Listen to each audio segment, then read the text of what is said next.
Hi, how are you? Um, well, welcome everybody. I'm back from holiday, and things have changed around here. This is exciting. Okay, welcome guys. Welcome to Sim Racing Bible. Good to be back. We're back from holiday, and super excited to show you some developments on the Sim Racing Bible side of things, because, as you can probably tell, I have something rather different in front of me.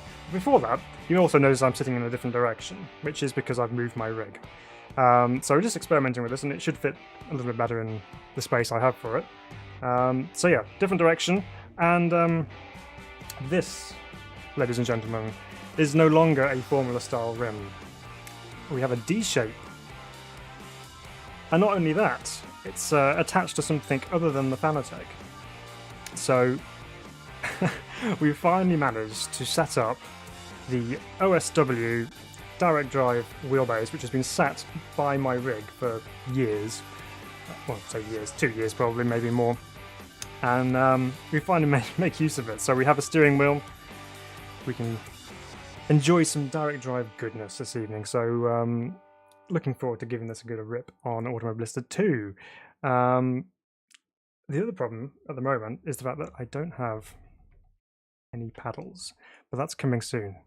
But until then, all we have to play with is the H-Pattern gearbox. Hence the idea for this evening's stream. So we're going to be doing some racing with H-Pattern gearbox cars only. This is the theme for the evening, and it's kind of a bit forced, but it should be fun anyway. So welcome along. We're going to do some community races this evening. We're going to have some fun. So let's jump into the sim and get the server started up so people can join in. So get ourselves over here now, and here we go. Right. Other things which have changed as well, which you can't see from the camera, is I have a new monitor as well. So I have a 27-inch curved monitor rather than the old 21-inch flat. So yeah, change all round. So it's exciting times. So welcome along. Good to have you with us this evening. Frank's here. Evening all, he says. Kevin's here. Good evening. Funky's with us. Raymond's here as well. Good to have you all on board with us this evening. Thanks for sticking with us, even though we've had a bit of a long break. So we're back and up and running. So let's get the server started. We're going to start ourselves off with the venerable Mini Cooper S. Bit of excitement around this particular car or type of car recently with R-Factor 2 releasing a Cooper S. But this is obviously in Automobilista 2, and it's August, so it's Silverstone Classic Week or month. So we're going to do some classic mini racing, and we're going to include the Lotus in this as well, because that's kind of what you get with the Silverstone Classic. So we're going to do some racing at the Grand Prix circuit at Silverstone. So feel free to come and join us. The server's up and running. Don's already in there. He's keen for some mini racing action this evening.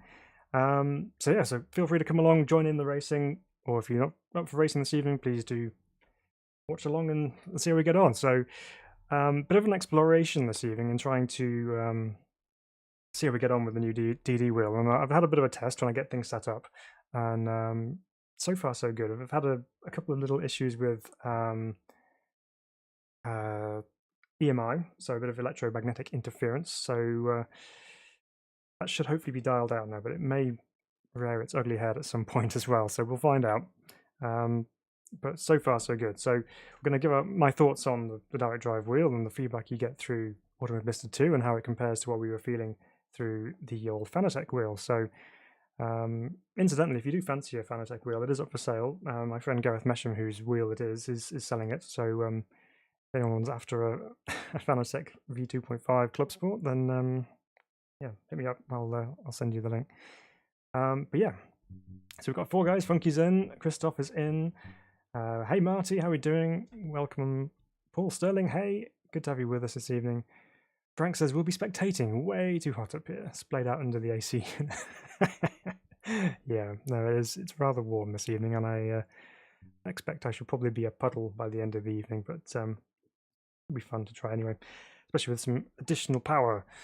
So I haven't got it turned up massively high. I've got it to a comfortable setting, but already I can feel some pretty nice force feedback coming through the wheel, but we'll get into that a little bit more as we go. Good to see we got some people joining us. Anyway, lots has happened since we were away. as is usually the case in sim racing. There's lots of things happening. First of all, Jose Javier Arenas has just subscribed. Thank you very much, Jose Javier. I really appreciate it. Welcome to Sim Racing Bible. Hope you enjoy the content that we put out for you this evening. So yeah, good to have you with us. Yeah, so lots have happened within the world of sim racing, and I'll try and catch up and do some videos a little bit down the line to try and show what I've been really interested in seeing. Race Room's had a few updates. R-Factor 2's obviously had its latest quarterly update as well. So yeah, there's lots going on, and there's some more coming as well. And with the latest dev update for AMS2, we're in for some good things by September, I believe. So exciting times for sim racers. Right, I think people are voting to start. So let's say if we get things up on the road, and then more people can join as we go. So we've got a few people joining in, which is good. So just if you're new here, don't worry if you want to join in. You're more than welcome to join in with us. There's no ranked stuff on here, so if you end up having an accident or whatever, it's not going to affect your rankings. So completely guilt-free sim racing. So that should be fun.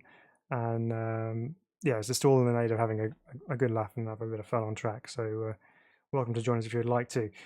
So Marty says, Renato's dev update. Yeah, massive, isn't it? It's big. Oval racing, safety car, full course yellow. Yeah, lots of new physics updates as well. So looking forward to giving all that a try when that's released later on in the month. But yeah, super exciting. So here we go then. We're loading in. We're at Silverstone Grand Prix with the beautiful Mini Cooper S. And let's see how we get on with this. We've got 7 of us on the circuit, which is brilliant. So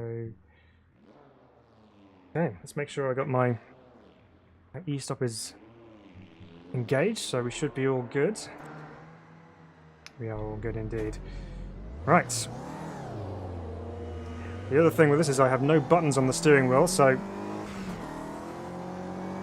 I'm going to have to just manually do pit lane speed limits, so expect some some chaos.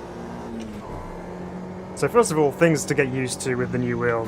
Obviously, there's the overall feeling, but the main thing that's going to take a bit of getting used to is the actual diameter of the wheel itself. Where are we going, guys? When I'm a bit of a need for a map around the first part of Silverstone Loop. Down the Wellington Straight we go. Yeah, so the actual size of the steering wheel itself is huge in comparison to the Formula M. So that's a little bit of getting used to. It obviously takes a bit more space on the screen as well. But it also provides a little bit of extra leverage, and also should be better for the types of cars we tend to race, which is a lot of the saloons and GTs and things. So, however, there will be a little bit of getting used to. So I'm expecting myself to not be quite as on the pace as perhaps I may usually have been. So it's okay. So yeah, big news for the new update. Everyone's excited about that, I can imagine. Oops, third gear is probably not the right one for cops, but let's get through it. Yeah, the latest IndyCar, you were excited for that one, are you, Marty? That should be good. Interesting choice of circuits for the ovals as well. Obviously we got what was Gateway, which has also subsequently been released for R-Factor 2 just recently. And then there's also, what's the other one? It was Fontana, I think, wasn't it? So not your typical ovals that you would expect to have added in. So a lot of people might be expecting something like Charlotte or Talladega or something like that.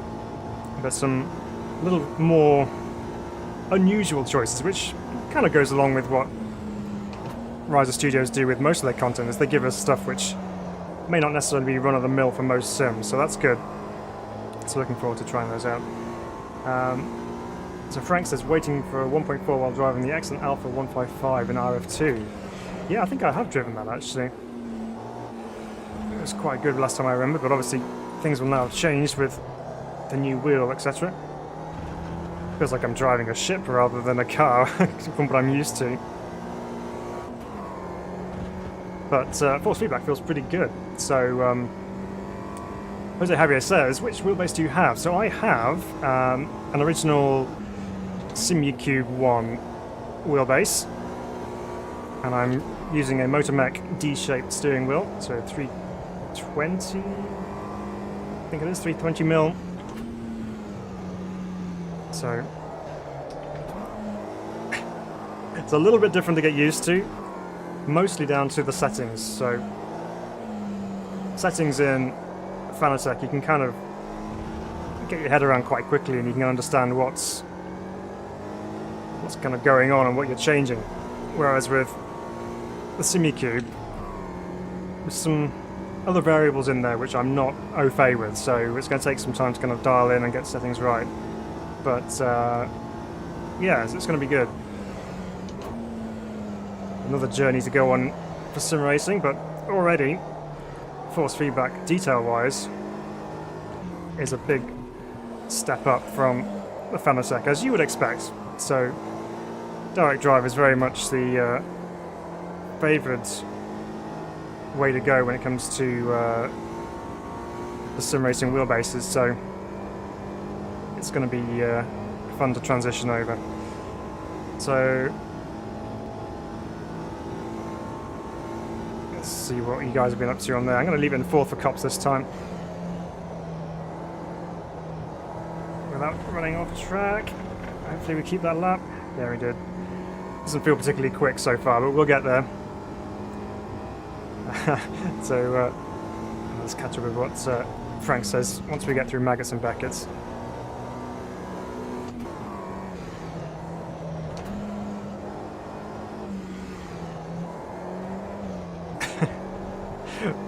Ooh, couple of stuff that's going on there.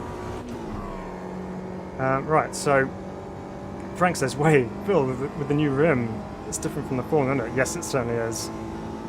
So you do Truck Simulator as well, so it fits you better, yeah. Only 4 gears in the Mini, Phil.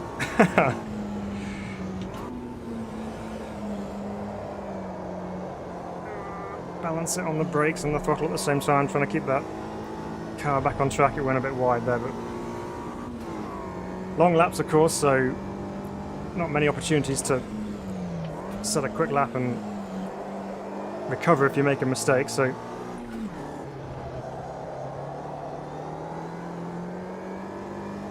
there we go, then through the final corner here at Club.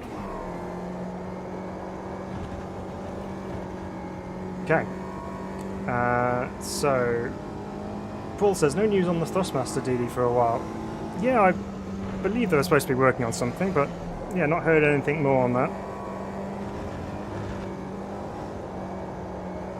It's definitely the way that most manufacturers are going these days, is direct drive, which obvious reasons for that. Oh goodness.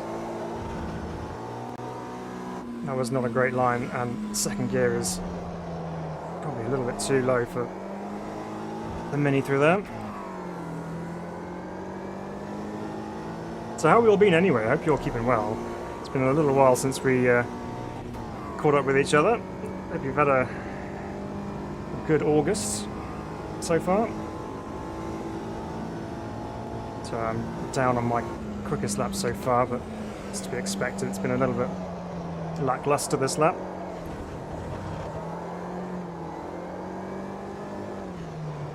Let's leave it in third gear for Luffield, maybe.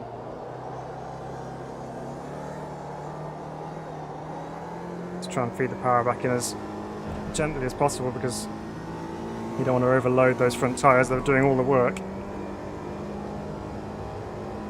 But you can definitely feel a lot more going on through the wheel. There's lots more detail going on. Oh, there's the first of the little moments I was not wanting to have happen. So it's doing that a few times now, where you're on lock somewhere, and all of a sudden the wheel just kind of disconnects and then reconnects again. And I think it's EMI, so if it happens at unfortunate moments, then we could be in for a bit of interesting moments this evening. So So another thing for me to try and work out. Bit of a test session this really for the new wheel.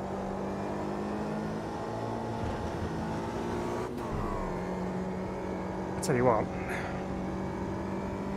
Warming up already, we've only just started. Whew. Okay.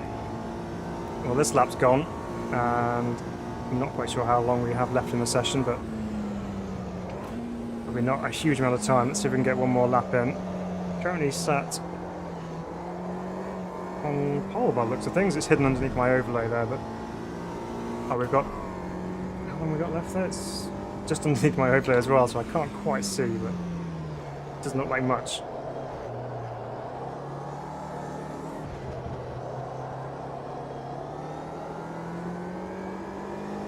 It's 1 minute. Yeah, so I'm probably not going to be able to finish this lap off even if we do start it. Not to worry. One thing you can feel with this direct drive wheel is the car moving around underneath you quite a bit. We used to get that feeling on the Fanatec as well, but it's a little bit. Yeah, it's gone. It's just too quick into there. Yeah, but it's definitely more registerable with the DD. You can actually feel the weight shifting around an awful lot more, so just a bit more natural as well, I think. Right, so Kevin's up there in P2. Only 4 of us who've set time so far, but that's because of the long lap. Oops, no, don't want to kick. It's one monitor. See how everyone's doing. So here's Kevin coming out. Oop, someone's gone the wrong way. So here's Funky up in 3rd.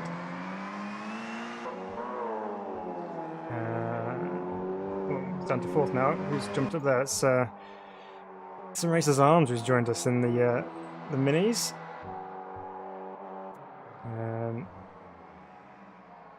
I'm going to have to move my overlay because I can't read anyone's names and things. Just hang on one moment.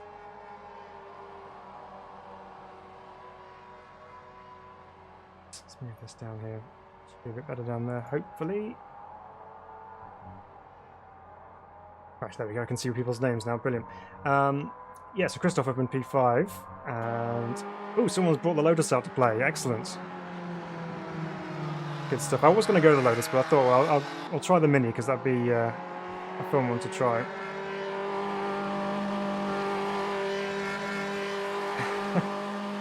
So Frank says 2 Noctura 140mm USB powered fans next to the wheel blowing in my face, and AC on full blast. Oh, I'm not venturing anywhere near that seat at the moment. It's too hot. So here's Marcel in the number 12 car. Sterl's in the pit lane there. And Don's out on track in the number 13 car. Hey, Sim Racers Arms, welcome along. Thanks for joining in with us this evening. So let's see, is Kevin on a lap? Is he going to be able to finish it? We've got 110 seconds left. He's not got long to go to the end of the lap. He's on the hanger straight now. Let's see if he can finish this one off. Got over a minute to get around. I think he probably will, even with the pace of the Mini. Ooh, oh, slide it in there. Nicely held. So Kevin's the only one that can make any inroads on the top 2.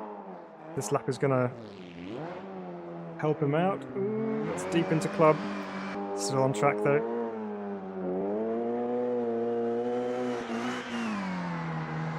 There we go. Around the final corner he comes.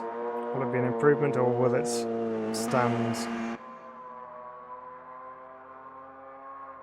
So the line's just coming up here. Ooh. We lost that, so we didn't see if that was any better.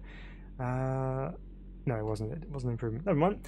So there we go. So Matt's up there in P2. Kevin, Funky's there. Don's up in P5. We've got a lap in towards the end there. Well done. Okay. Well, we've got 10 cars, which is not bad for a start. Let's just make sure I have enough fuel here. So we're doing 3-minute laps, weren't we? So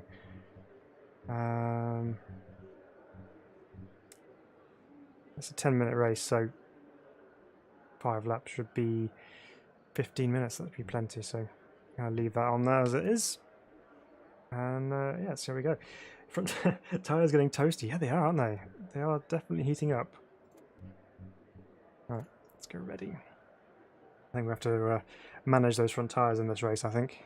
It's not the only thing that's heating up as well, I'm boiling. Right.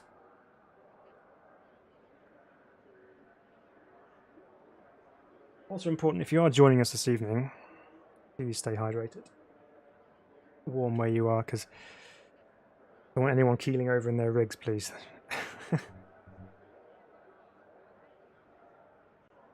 Alright. Just a couple of people finalising their setups, just fine-tuning. Yeah, so we're going to have to figure out what's causing that disconnect. It's not for long, it's just like I don't know, like half a second maybe, but when you're at a critical point in the lap, it could be quite dangerous. Here we go then.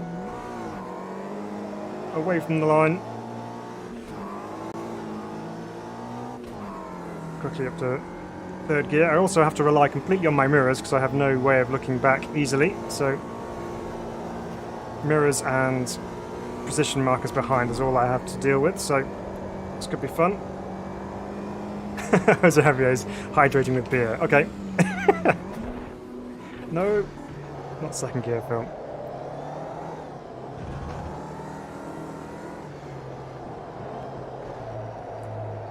Backing it in, stay on track. It's so difficult, it's just between gears, so third is just too high. Second will just buzz the engine. Speaking of which, I believe there's some proper mechanical engineering failures coming up in the next patch, so could be all sorts of things going wrong, such as coolant leaks and all sorts of other stuff which could happen in real life, so that's going to be interesting to see how that pans out.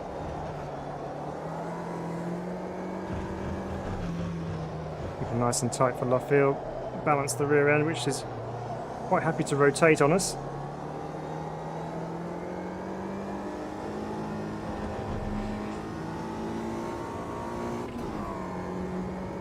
So there we go. We're through Luffield and down towards Cups for the first time. This is where we had our disconnect last time. Let's not have that this time. Leave it in fourth.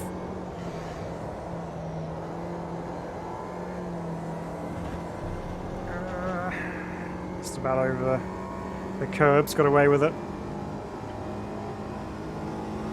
Right, let's try and neaten things up a little bit. We're overshooting a lot of these corners, trying to take too much speed into them.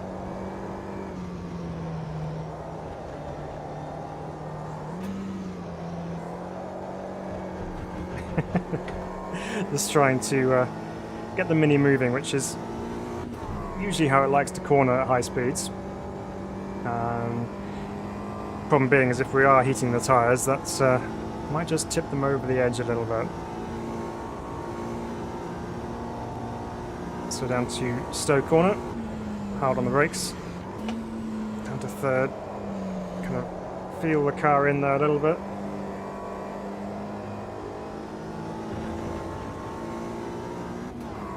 So there are some really good manual gearbox, H-Pattern gearbox cars in AMS2, so looking forward to jumping into some of those as we go. Please do let us know in the chat which ones you would like to drive, or see us drive,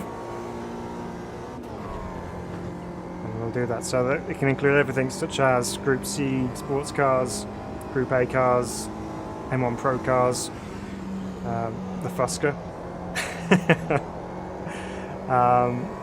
But yeah, there's some really good H-Pattern cars available in AMS2, so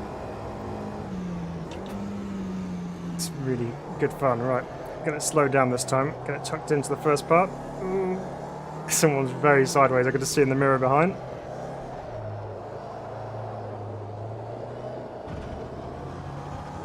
With a curve on the exit.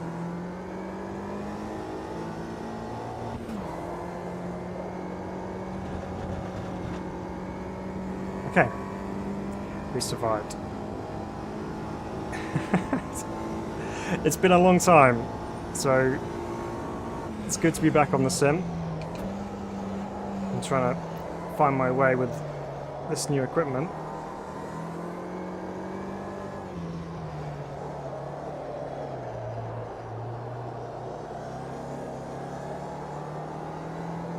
Just try and feed the power in gently.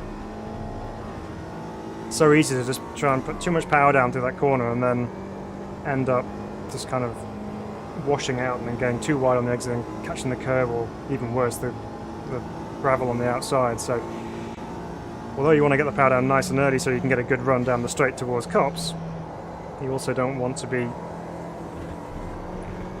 washing off all that speed and momentum by running off track on the exit. So bit of a balancing act driving this thing.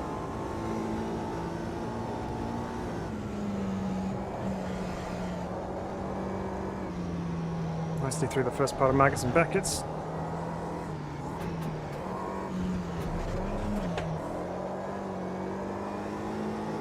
And quite engaged third gear then, I think. And fault for being a bit half-hearted with the gear stick.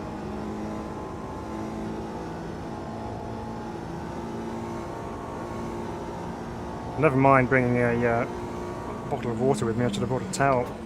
Just busy mop up during the mid-race.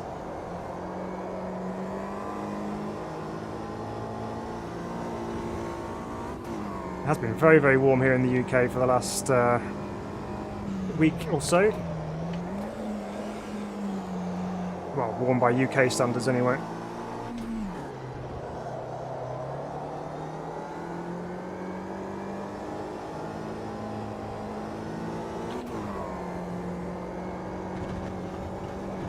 Things are starting to neaten up a little bit now, so we're getting a little bit tidier with our apexes and our corner exits and things, so that's good improvement. It's kind of getting used to the car and how it feels through the wheel.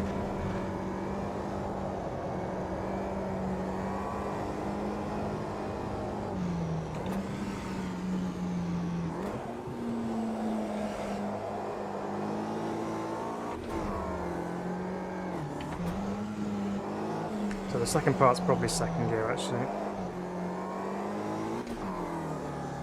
And quickly up to third again just to try and kill some of the wheel spin on the exit.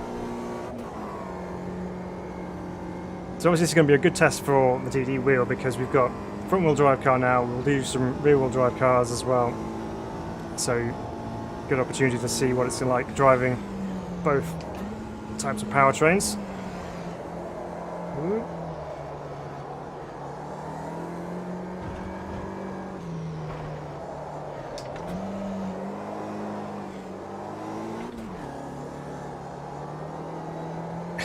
Mid-corner gear changes are a little awkward at times, but we're okay.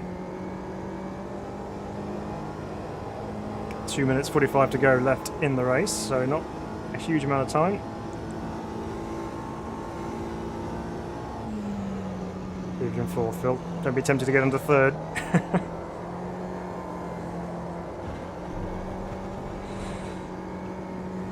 Still don't feel like I'm quite extracting the most out of this just yet, but it's okay. It's early days. But really does feel good through the wheel though.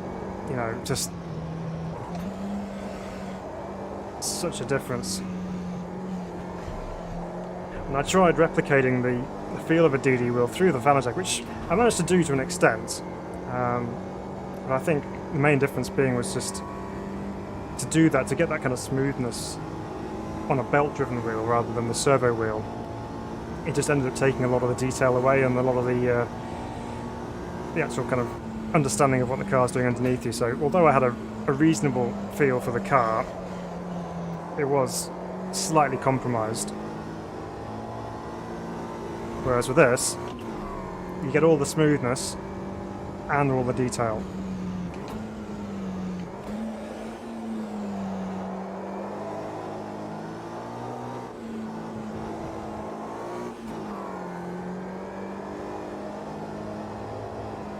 Go back on the apex. In my willingness to keep the power down there, I was just drifting further and further away. So those front tyres have warmed up, but they've not over cook themselves, so it's not too bad so far.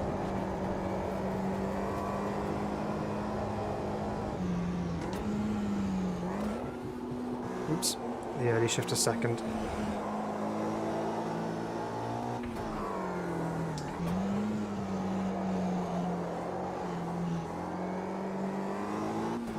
I guess one of the things I was worried about when moving to the direct drive wheel was obviously it doesn't quite have the same support as some of the other types of wheels. So Fanatec, for example, natively supported with a lot of race sims, and it's just got profiles in there already which recognises the force feedback system on that particular wheel, and then you can just fine tune it to your liking. Whereas with direct drive, you're very much trying to find your own kind of settings which work for that sim. So there's a lot more involved in actually getting something which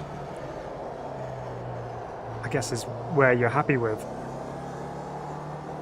But so far it's not been too bad, as I've used as a default profile on the software that I'm using, which seems to do a pretty good job. So I think I'll stick with that for the time being, and then just make subtle changes if needed. But really, it's not too bad. Well, I say not too bad. It's pretty brilliant, actually. What am I kidding? It's yeah, very, very different, but much improved from where it was. There we go. Throw it through onto the curb on the inside. Such a fun corner to get through there. Except when you take too much speed in like that, and you end up compromising your run off the corner.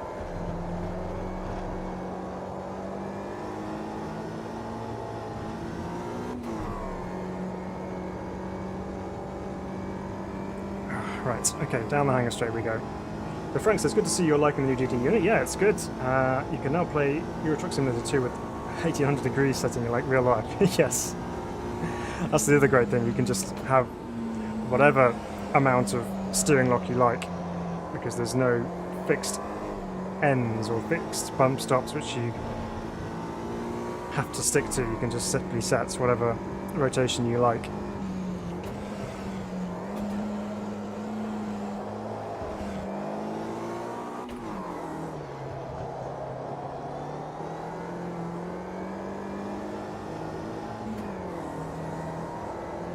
Fourth gear shift to kind of bring it back to the apex slightly, but there we go. First race in the bag, and we've managed to come away with a win there, so can't be all that bad. Guys behind seem to be having a good battle. We were a bit on our own there, but hopefully the other guys had a good race. That's the main thing. Here they come through now. Again, I can't look back to see where they're currently are, so I'm having to rely on the mirrors.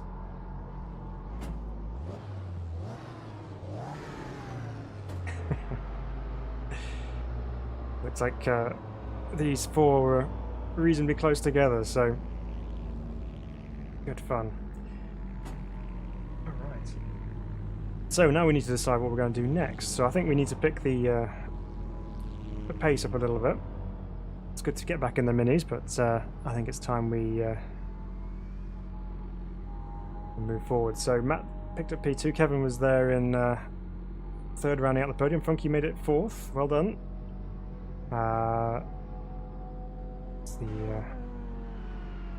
Didn't say what the difference was at the end there, because everyone's still got live timings on there.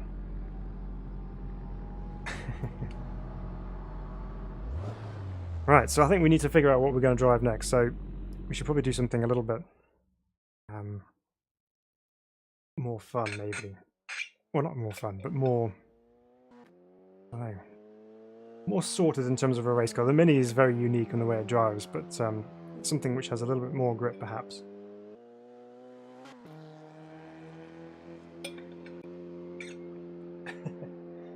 Oh, good, I'm glad you enjoyed that one, Funky. I didn't see much of what happened behind, but glad you had a good race. Right, return to the lobby. Not kill myself on my wheel as it recenters. Right. Okay. So more H-Pattern gearbox cars to choose from. Let's pick up the pace slightly. Let's Let's go Group A. I'm going to jump in the M3.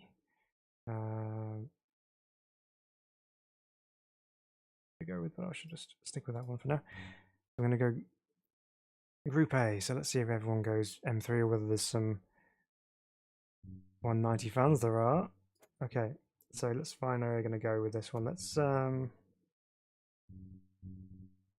take this to the, not the Nordschleife, obviously that'd be madness. But let's take it to the Vidal chicane version of the Grand Prix circuit. Let's try that. See if that entices some people to come join us. Bit of a mixture. We've got 3 of the Mercs, which is good. Good to see people going with that. But this was one of the cars that was recently updated with new physics, so good to drive these.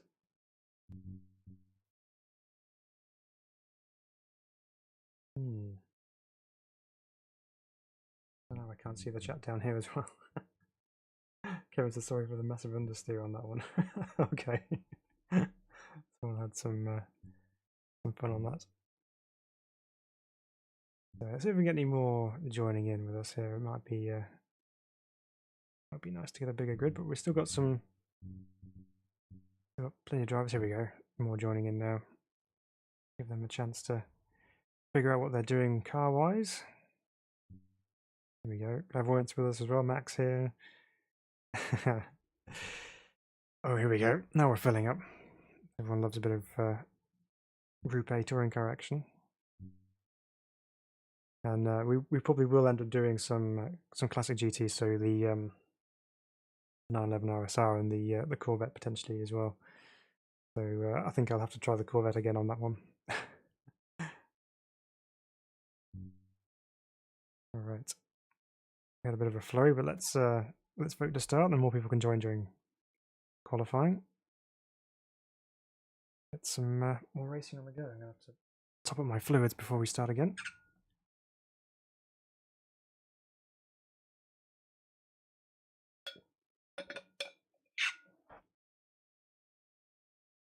All right, loading in now. Here we go. So the Nürburgring. This is the fast chicane version of the Nürburgring. So it has a nicer layout for my own personal taste. So I think I find the slower final chicane just makes it really clumsy, whereas at least the quick chicane like this is nice and flowing through there. It's not really an overtaking opportunity, but you can form a dive up the inside into the hairpin as well. So see how we get on with that.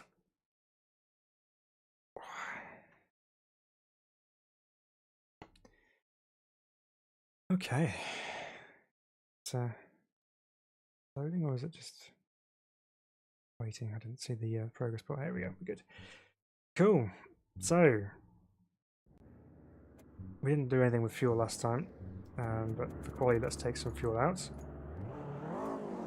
3 laps, 4 laps should be plenty.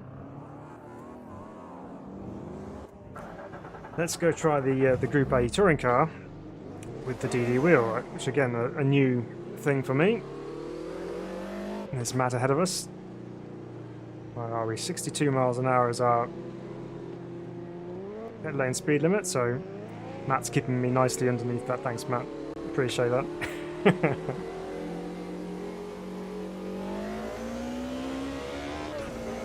Okay. Oh, this thing sings. I love the sound of this car. Down through turn 1. Big drop off on the apex.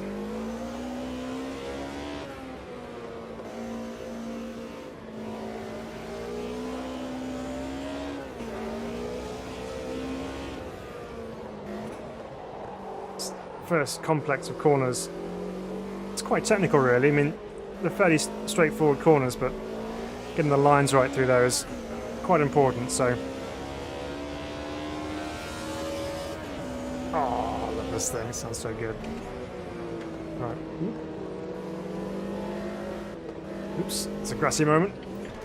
It's doing the Nürburgring groundskeeping staff a favour with the lawn mowing. Let's go.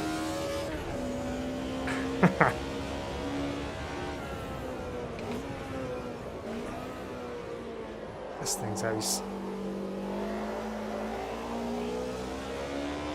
So obviously now rear-wheel drive, so much less weight over the steering wheel than the Mini. The Mini felt quite strong in the force feedback department. So the BMW a little bit lighter, but no less detail. Oops, there's a cut there, got to be wary of that. Here's Stirl ahead of us here, also in the M3.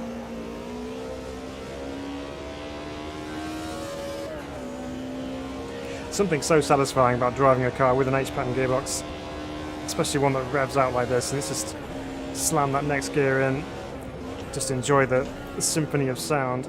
Ooh, that's a lot of braking. Ooh.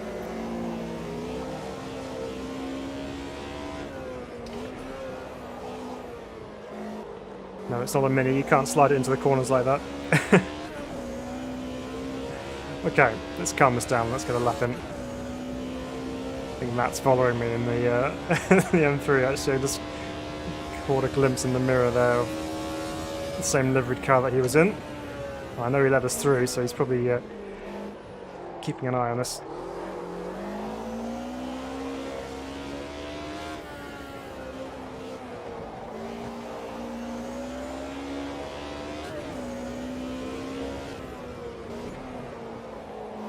So the key here for this corner is to keep it nice and tight, so you can open up the second part and take it a little bit quicker.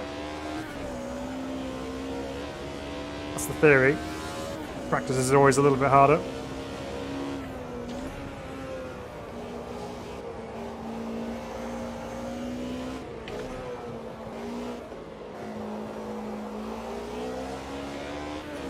So we did drive this layout before in the GT1s, which was a good fun race. Quite a full-on race as well.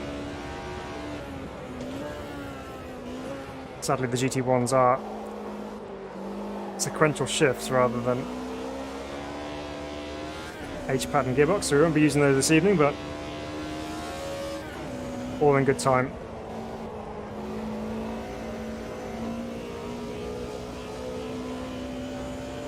Right, up towards the corner we cut last time. Make sure we give it a little bit more respect on the inside. That's better. Coming up on one of the 190s.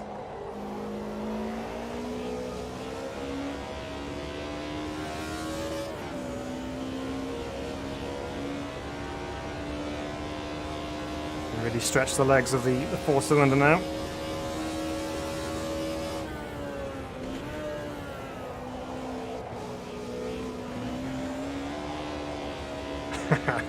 Nice little bit of oversteer on the exit of the corner there. Easily catchable with the direct drive wheel. I think that's one of the other things that's a really good benefit of direct drive is the ability to catch slides and hold them.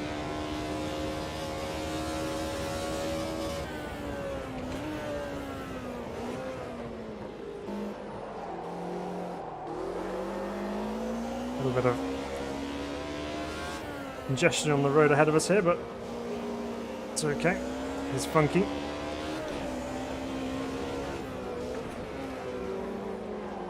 Ooh, we're deep into that one.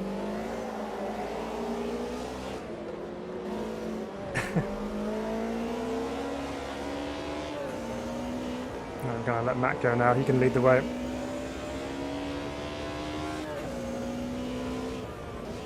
Play the tactical game. There's a lot of cars on track ahead of us. Oh, big slide all the way through there. Very nicely done, Matt.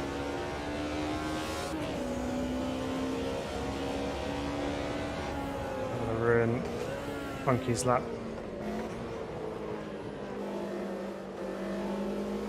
18 cars on the grid so far, which is good. Alright. Mirrors aren't brilliant, but let's attempt to get some space here. Got some room behind us, that's good.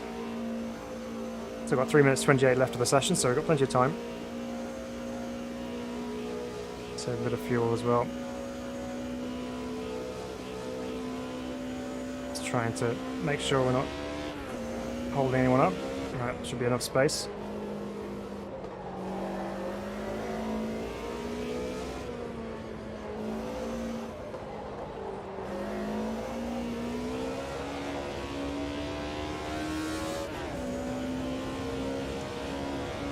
Okay. So, feels good with the M3. Some nice detail.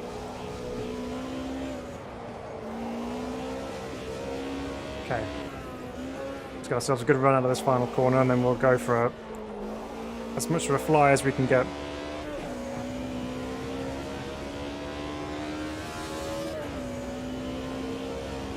Up and over the line we come. Right now.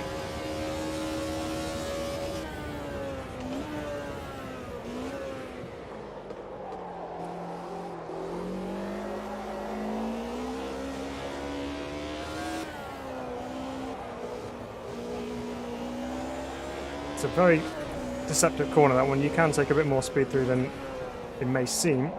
This one though, you need to just slow it up a little bit.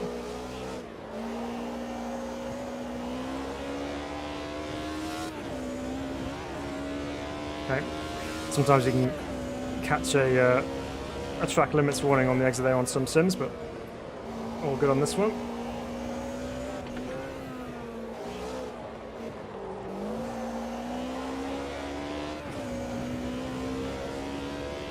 Let's see if we can catch any split times. This thing, usually there's one coming down to the hairpin here.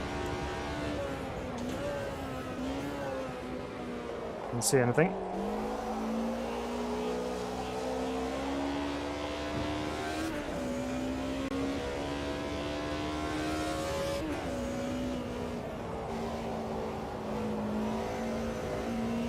Hey Jorge, welcome along. It says, I heard once that aliens turn force feedback right down. Is that right? It depends. It's all very much down to what you can handle, really. I used to run quite light force feedback, but that was mostly down to the fact that my my desk wouldn't handle it. I think that there's an element of saying that lighter force feedback will help you in the long run of a race because you're tiring yourself out.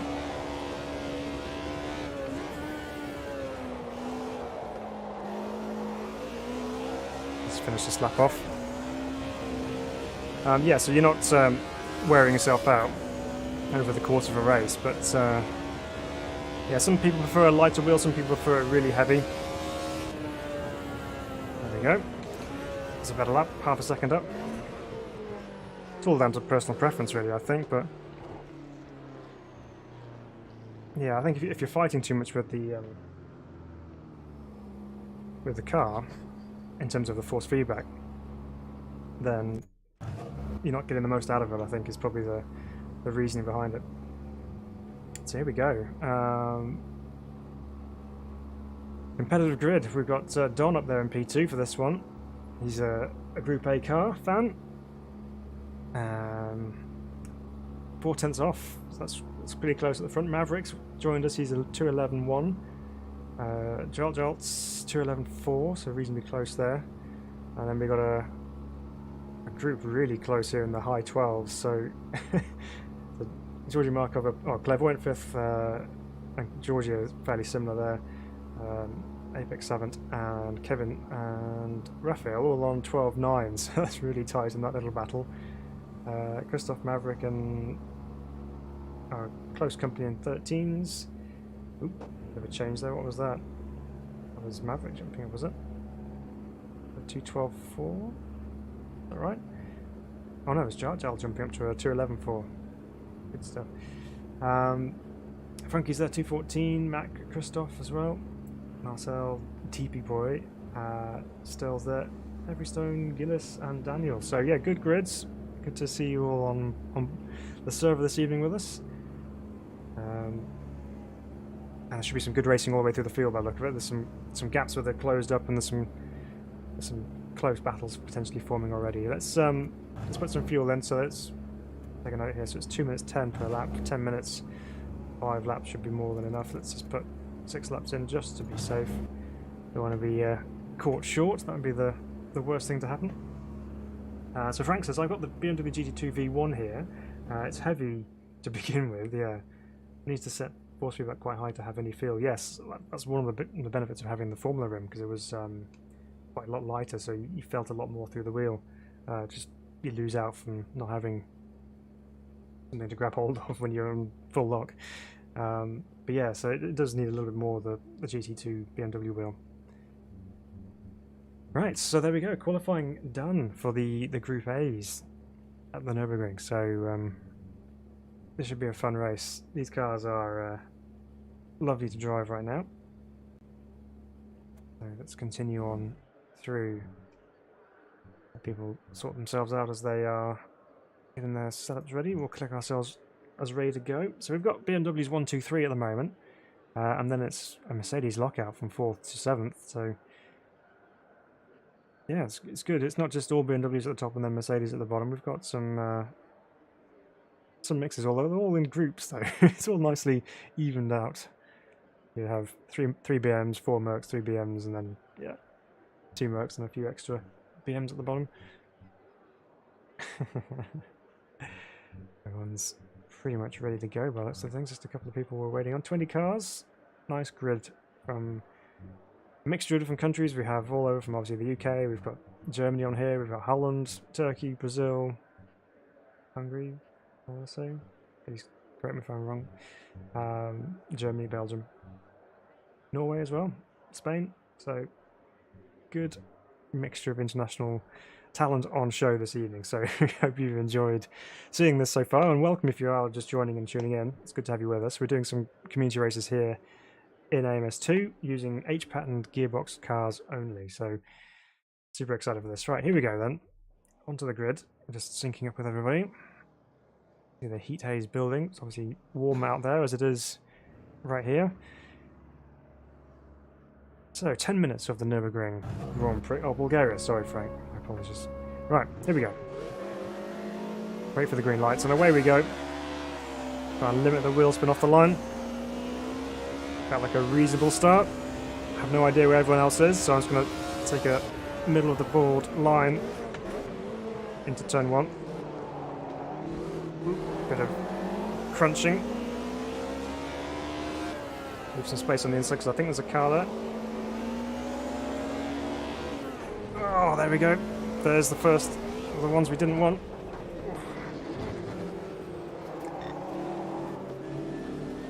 Right, now we have some work to do. Just cut out just at the wrong moment, just as I'd expect. Sorry, Frank. Ooh, that's a big siding moment. Got away with it.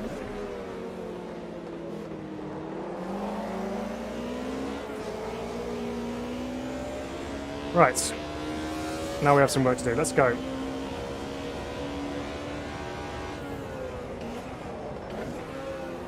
And hope we don't have any more of those reoccurring moments.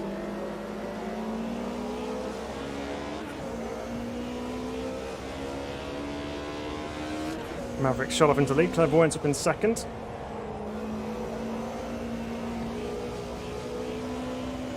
And Don's up in third.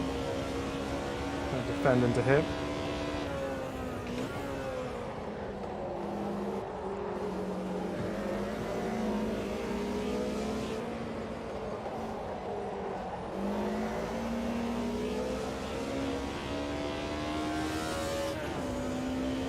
One of the Mercedes chasing us down.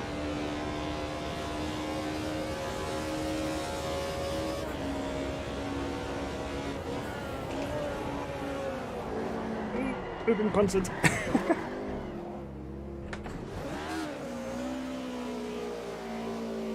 Okay, let's get ourselves back on safely.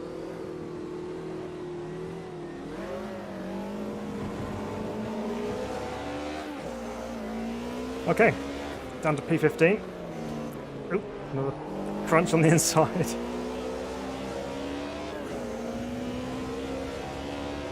Okay, it's fine. Race was doomed from the off. It's my own penance for getting that country wrong. Ooh, crunch.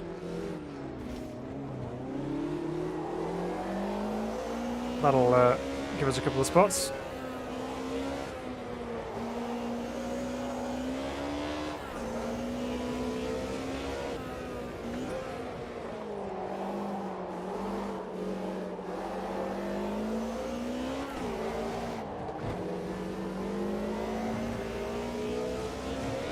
Right, let's see where we can recover to. Where can we get ourselves back up to in the short 10-minute race that this is?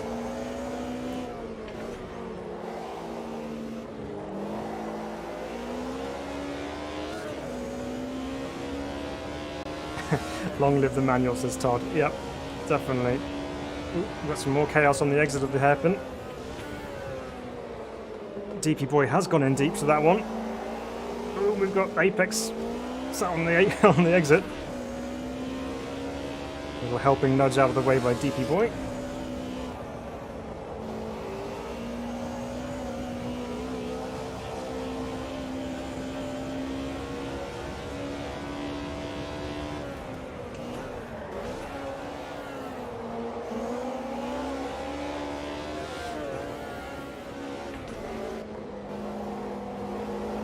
And Clairvoyant's been caught up somewhere because he was up there in P2, so in a moment somewhere. You can still see everyone up towards the chicane now, so not too far away. Clairvoyant's bonnet has gone flying off. I've never seen that before.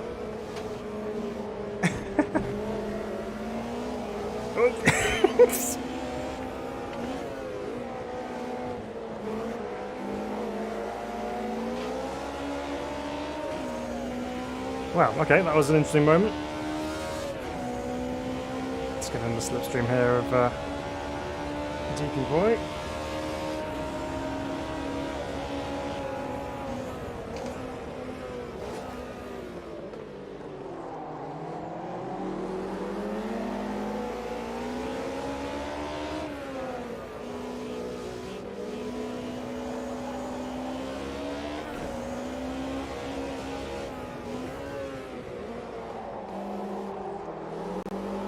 Not making huge progress at the moment.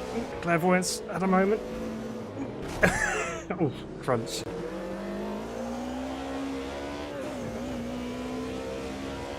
Couldn't really do much to avoid that, I don't think.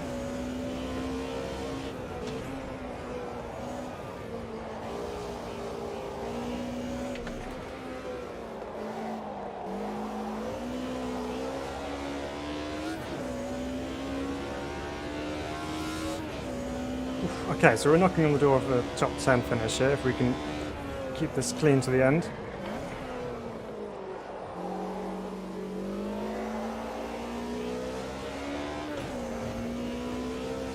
Brake markers straight back. I think it was the bonnet. Pretty sure it was the bonnet that flew off the top of the car. We'll have a look if we can get closer and we'll see if we can see the if the bonnet's still in place.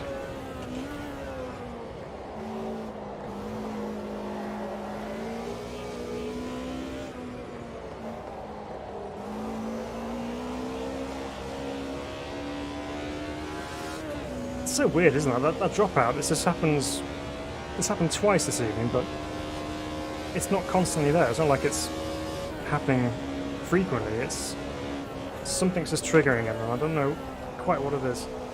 Oops.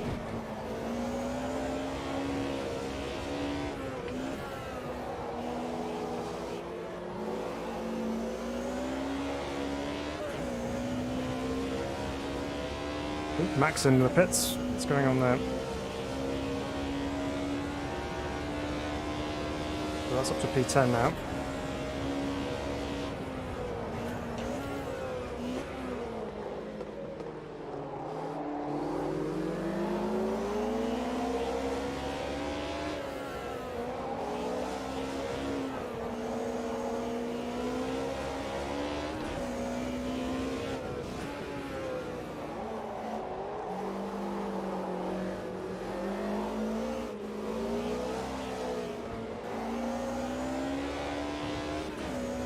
Quite getting the speed here, actually.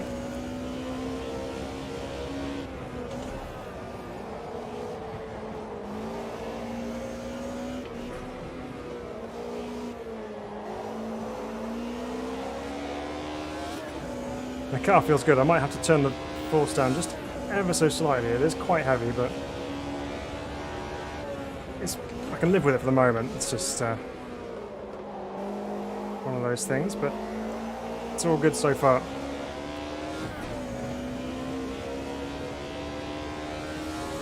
I'm gaining on the car ahead as well.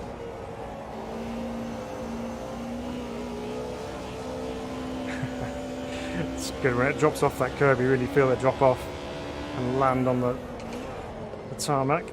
Ooh, Clever one's gone late into that one. Kept his foot in though. See if we can get a good run on the exit.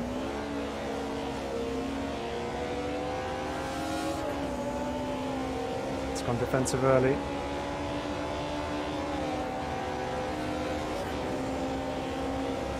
No, it's not an overtaking point into there, so I'll come out of that early. And then see if we can just first properly big save to deal with in this car.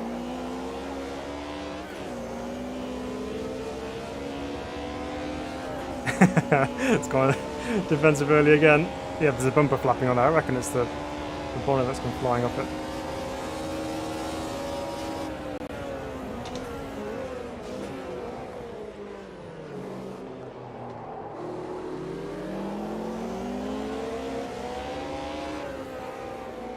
Just some stuttering kicking in here as well.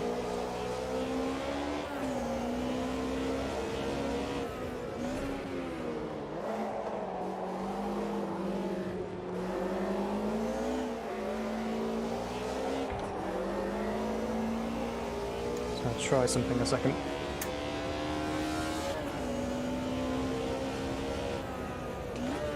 I'll just turn my e-stop off.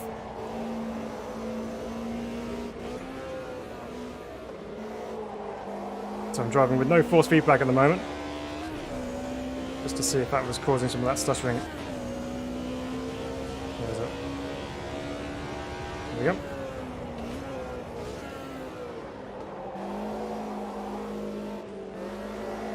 Oh no!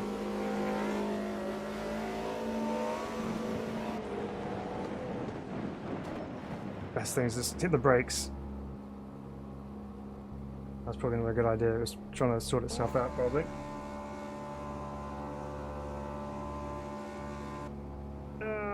What's happening? Okay, are we back up and running?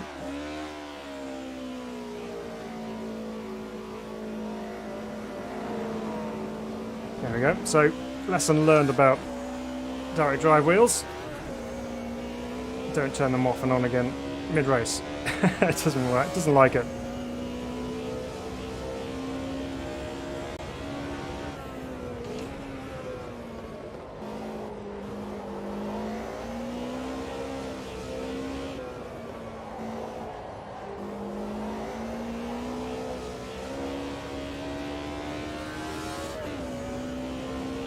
Well, that was an eventful encounter. It's next level stuttering. Yeah, it is. That's computer throwing a complete paddy that I've just turned off and on again. This brute of a wheelbase. Well, it's trying to do all sorts of other stuff, like figure out what physics are happening on AMS2. Never mind. P14 it is. Just experimenting.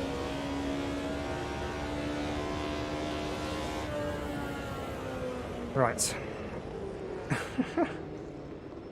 Well, congratulations to everyone who finished the race in one piece, despite my best efforts to cause some chaos there. Hope you all had a good race.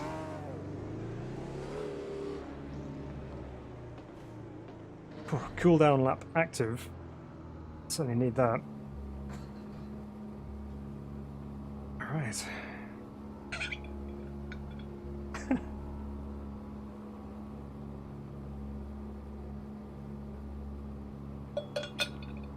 I'm glad you're enjoying the racing, Matt. It's good to have you with us. Oh dear. It is warm.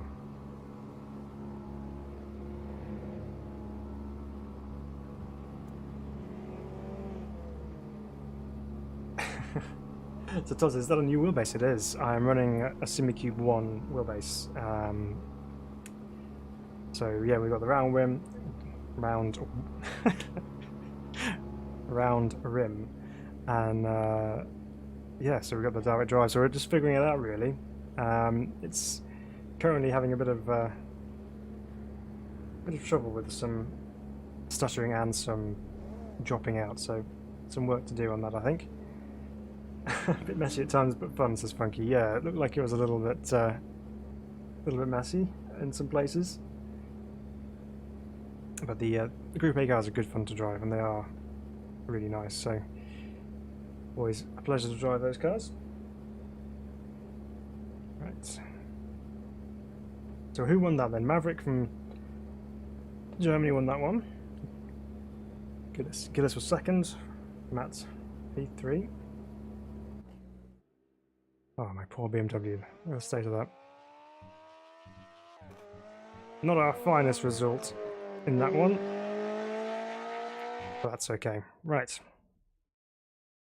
I do just for the time being. I was going to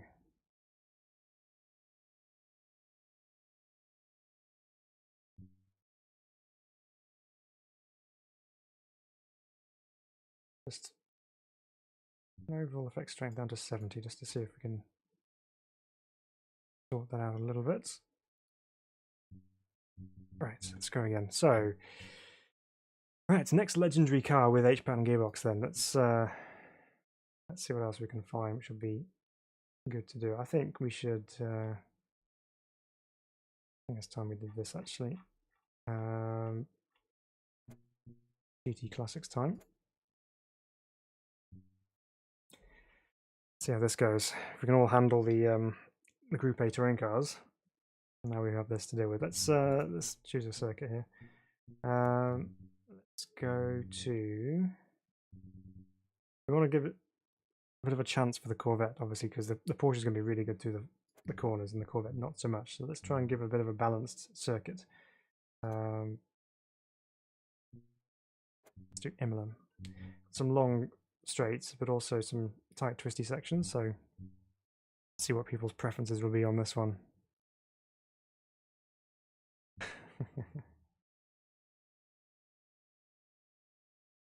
Oh yeah, no problem. Thanks for joining us, Matt. Hope you had a good evening. Yeah, Todd, you're absolutely right. We have had some very exciting AMS2 news. The new update's looking like it's going to be pretty impressive.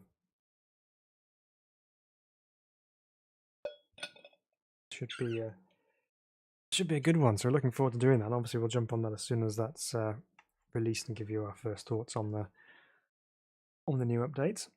With over racing, of course, so a bit of a different discipline to get used to. So Funky's obviously gone for the RSR on this one. That is his second love after the Fusca, of course. Right, let's kick things off.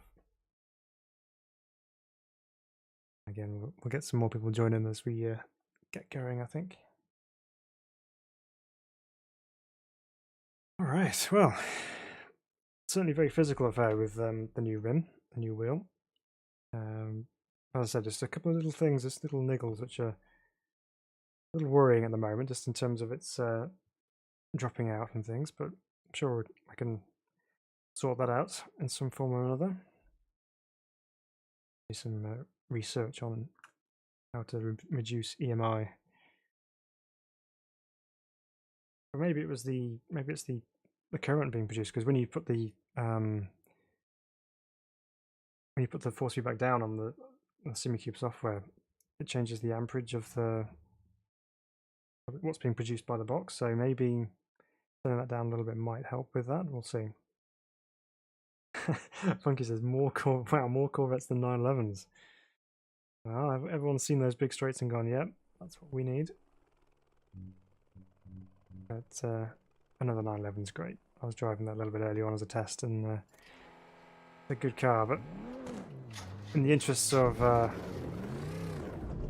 entertainment for you guys, let's try and handle this brute.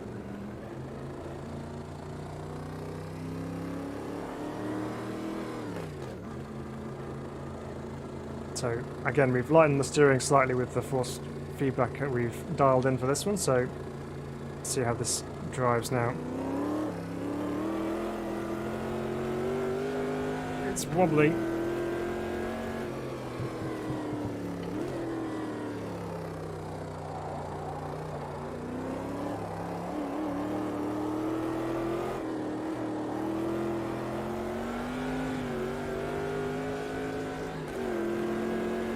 Let's just thread the needle through that a little bit. On the brakes.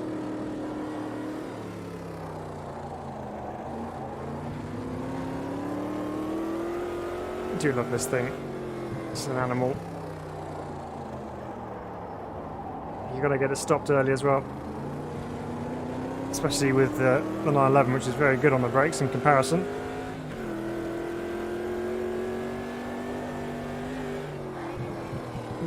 Slow down. Okay, so we've got to get on the brakes before the crash there. Yeah, I'll take my black and white for that.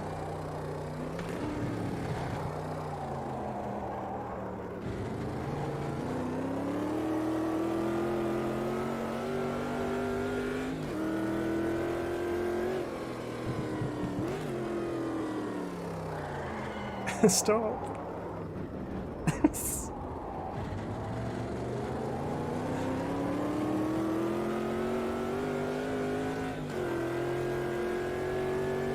Okay. Brake before the kink. Still just about made it.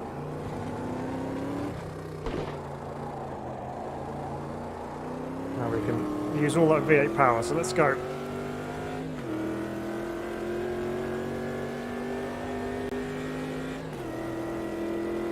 So yes, it's quite light on the steering wheel now, obviously taking that force feedback out, but as a test, let's see if it improves our situation slightly.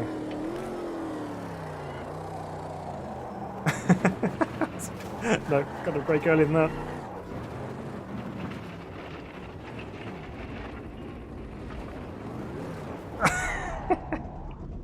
When you thought you caught it. Just gotta wait for everyone to filter through. Ooh.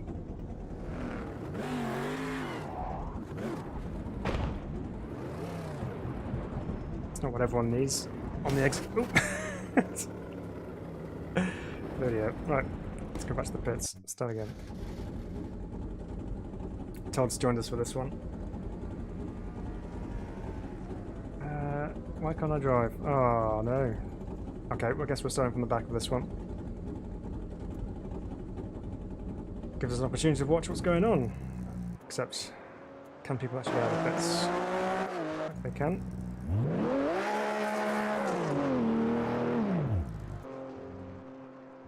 So, let's take a look on track then. So we've got Mr. Markov in the Corvette.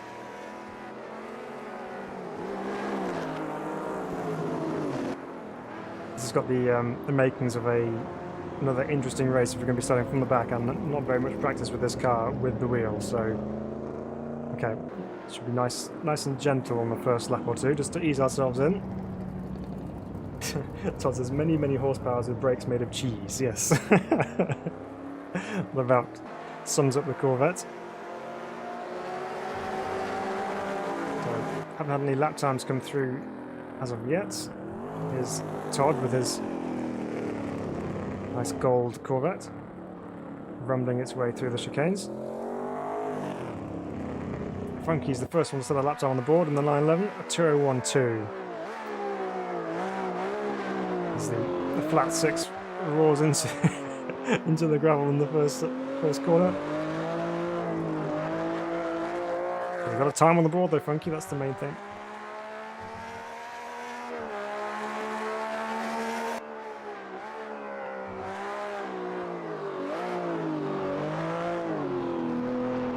I know Funky does enjoy that car.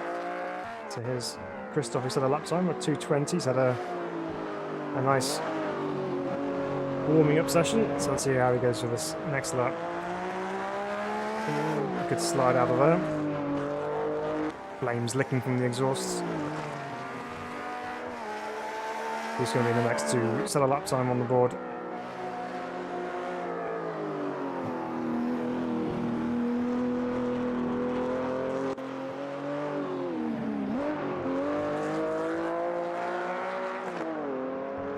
So it's Apex who set a lap time. Again in the 911, a 2:09.4. I think he's still on for a pole position at this point.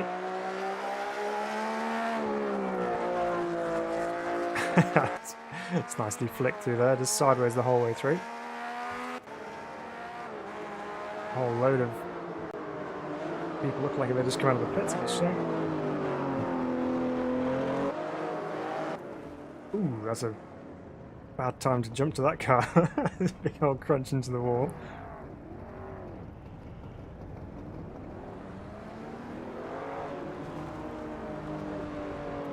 Let's see. I wonder if we can actually get out, because people are going back to the garage and then... Oh, we can. There we go. Excellent. Thought we were doomed to be in the pit lane, but it's okay.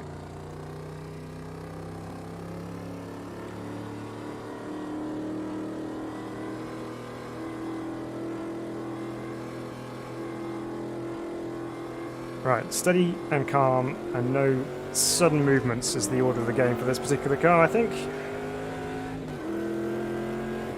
And very, very early on the brakes.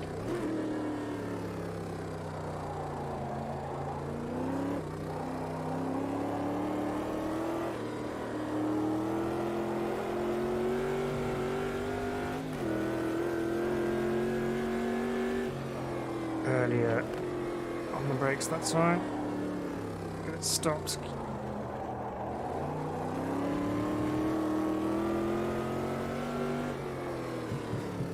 Ooh, that's a bit of a dive bomb from Clairvoyant.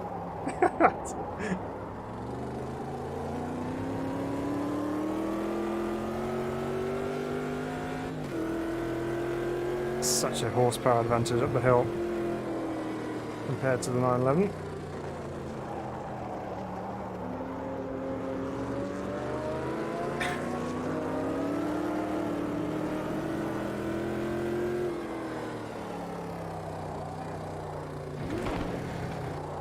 Into Aqua Minerale, try and keep it in bounds through there. Fight the oversteer on the way up the hill. Now, brake much earlier for the chicane.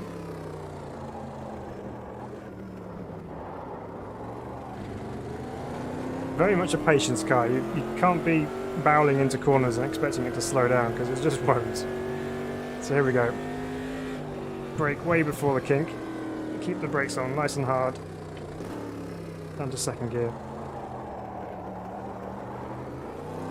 And that's how we got through that time, which is much better than previously. Right, this time we're going to have to brake super early for turn 1. We've got 1 minute 10 to get ourselves a lap time on the board. Main thing for this particular lap is to keep it on the track.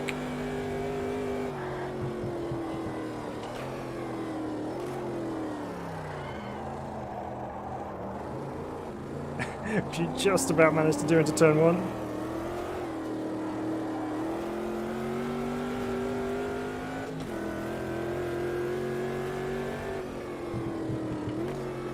Now, don't get carried away thinking that you can go much quicker than you actually can.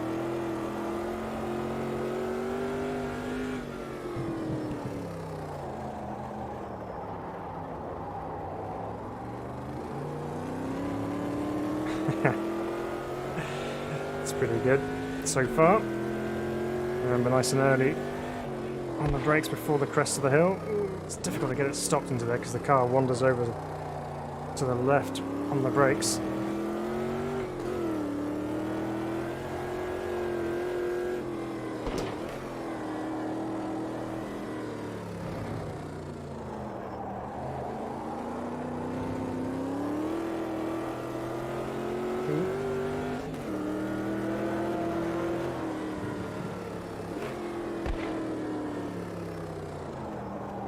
Somehow managed to avoid the 911 and get it stopped for the chicane.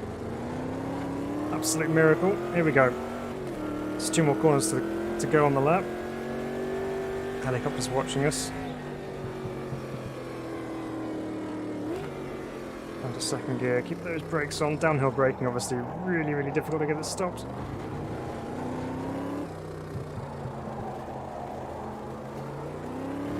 Now it's just to power to the line and see where we end up.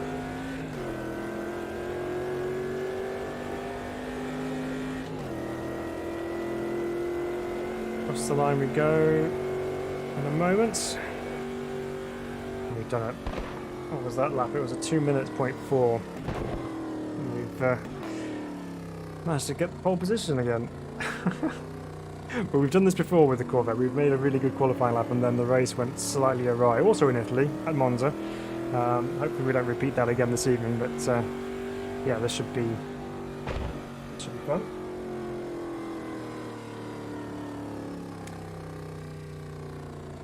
So get back to seeing where we're Funky in P2. Oh, I'm sorry, Funky, did I steal your pole position? Only 7 tenths off though, that's good. That's very good. Again, we've got a good grid. We've got 21 cars who have joined in for this one. Let's see what's the spread of times like. Christoph got a 2:04. Oh no, that's okay. I'm looking at the wrong line. It's a 2:05.7. Yeah, it's about a second between everybody really, but with these cars you can't really count anything out.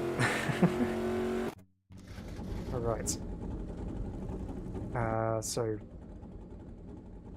2 minutes is our lap time, so again, for fuel purposes, looking about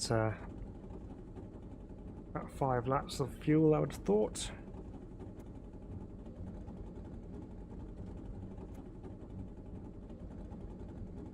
I'll continue though, let's see if we can...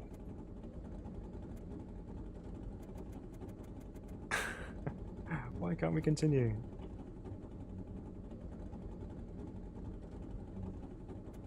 Now we can. Okay, good.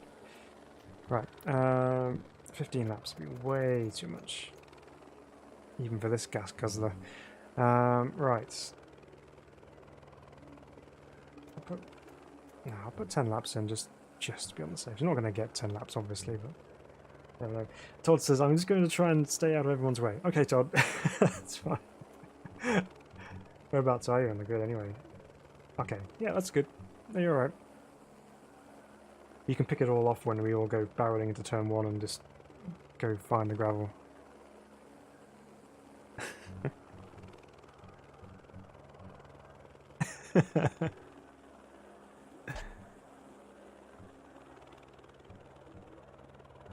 Alrighty, let's click ready actually.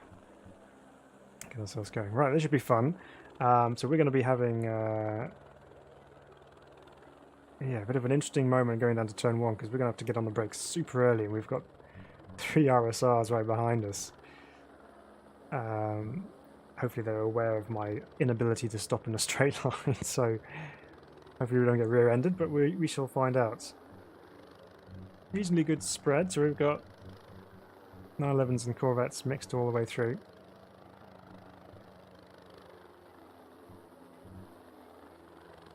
So, once everyone's up and ready, we'll get this race started. I think it's just Sprocket 55 who qualified 4th in that one, so Christoph in 3rd. So let's get this started. Syncing. Okay, hopefully no dramas, force feedback wise. Okay. Fire the V8 into live. That's one way to start a race, I suppose. Funky's got a good getaway with his superior traction. Oh, it's Christoph even, sorry. Nice and early on the brakes. Feel our way through.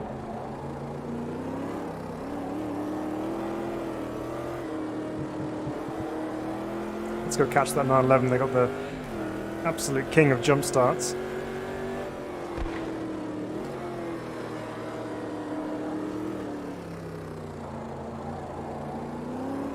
He's slowed down now. Ooh, Christoph's in the gravel.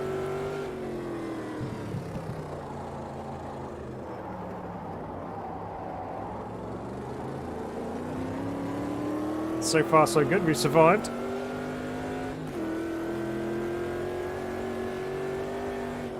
Uh-oh. Slow down.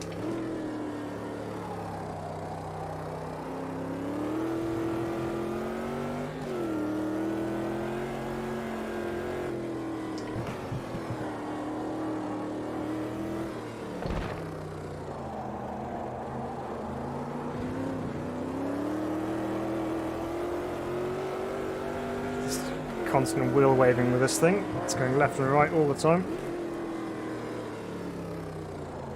Oops. Quick cut across the grass. And we're up and away.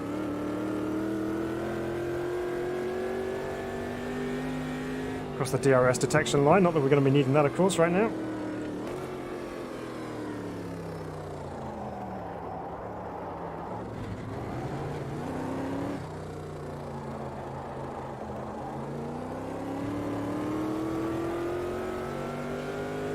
Right, rear tyres starting to go a slightly lighter shade of green, meaning it's not overly impressed with the kind of treatment it's getting from my right foot.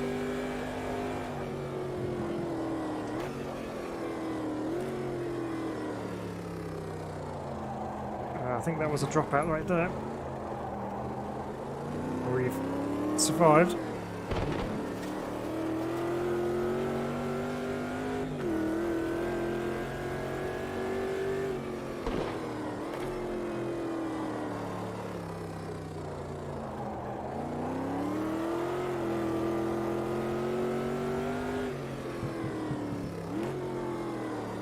Try first gear for this hairpin. Just be gentle on the oil throttle on the way out. Okay, that was weird.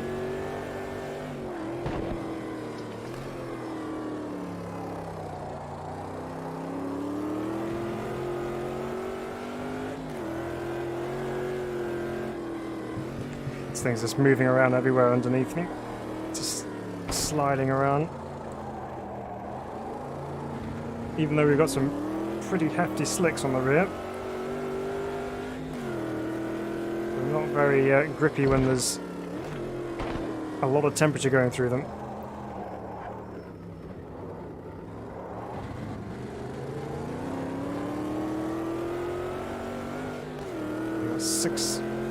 We've got maybe under 6.5 minutes to go. Our rear tyres are now going yellow. Time for some tyre preservation. Doing that just nice and gentle on all the inputs while trying to go as quick as possible.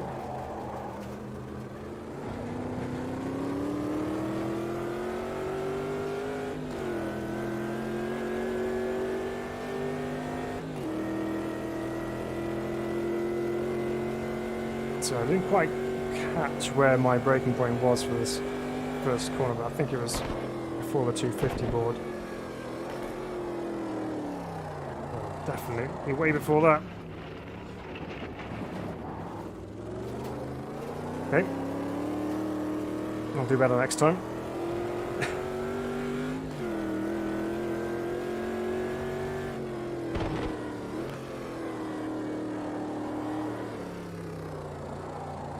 Double wave yellow ahead of us.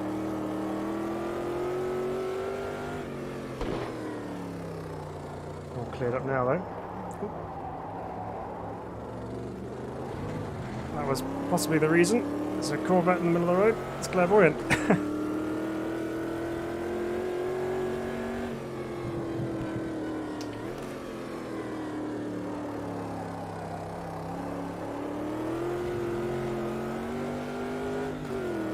You can tell that my tyre preservation is going well.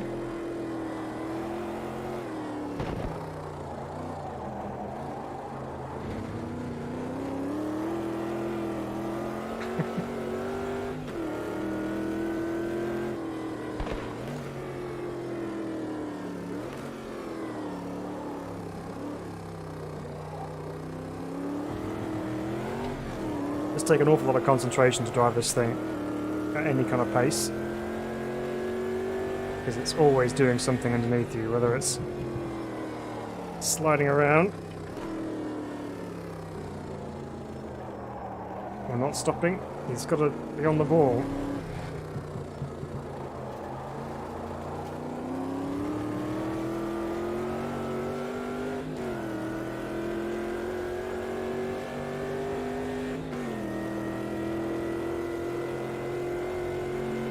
A lap completed, and we got 3 minutes 48 to go in the race. Let's get early on that break.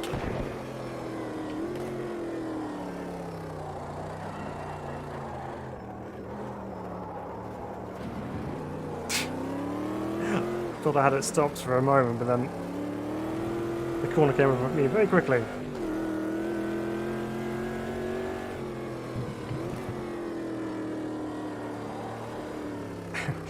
Clever just put a comment on the race chat saying, "What's wrong with this car?"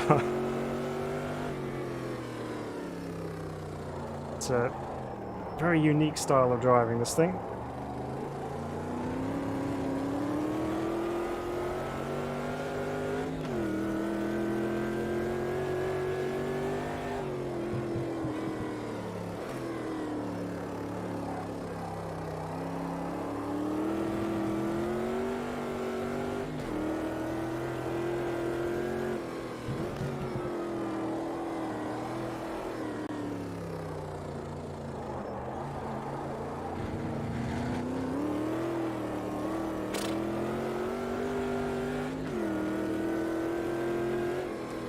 That right rear is definitely warming up now.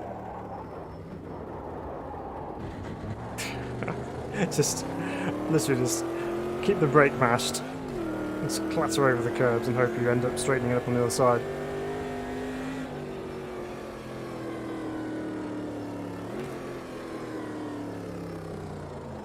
Speed it in, nice and gentle.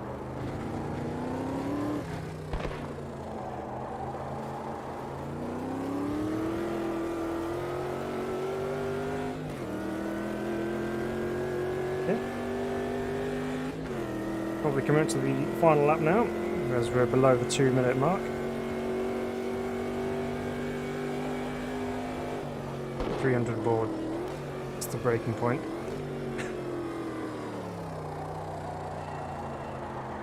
No, it isn't. Before that. No, come on. Get out of the gravel. No, don't go back in.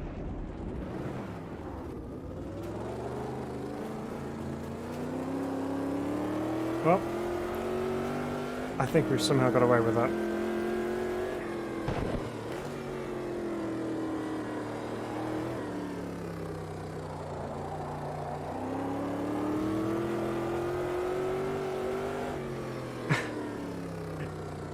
Lost 10 seconds as a result of that little moment at turn 1.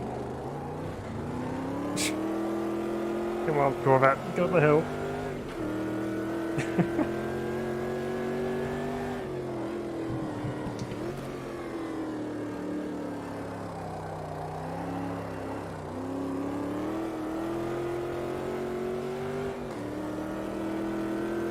Certainly is a handful, this thing.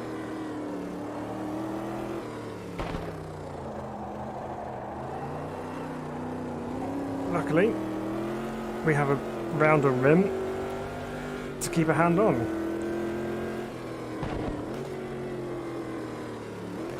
Grip has definitely disappeared now.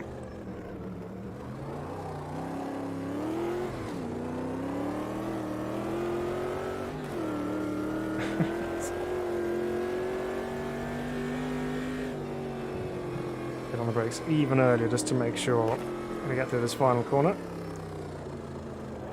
Or penultimate corner, should I say.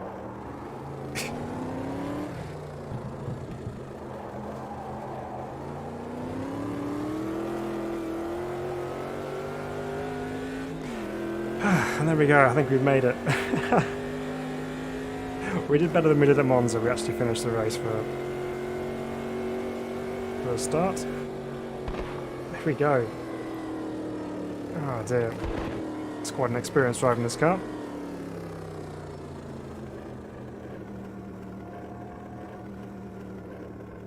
Oh man, okay.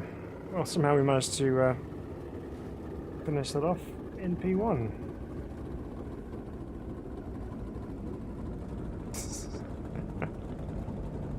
Ooh, we had another Corvette come through in P2. We have to have a look at the results. Yeah, we did. Honda came through in the Corvette. Nicely done.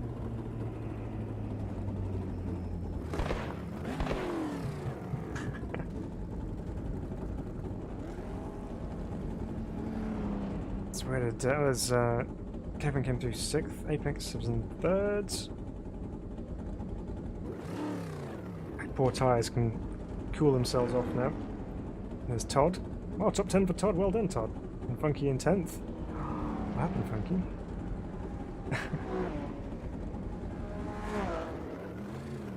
Do love that name, Apex Tickler. Brilliant. Well, that was a enthralling drive for me. It may not be the most exciting thing for you guys to watch at home, but a very full-on driving experience, this thing.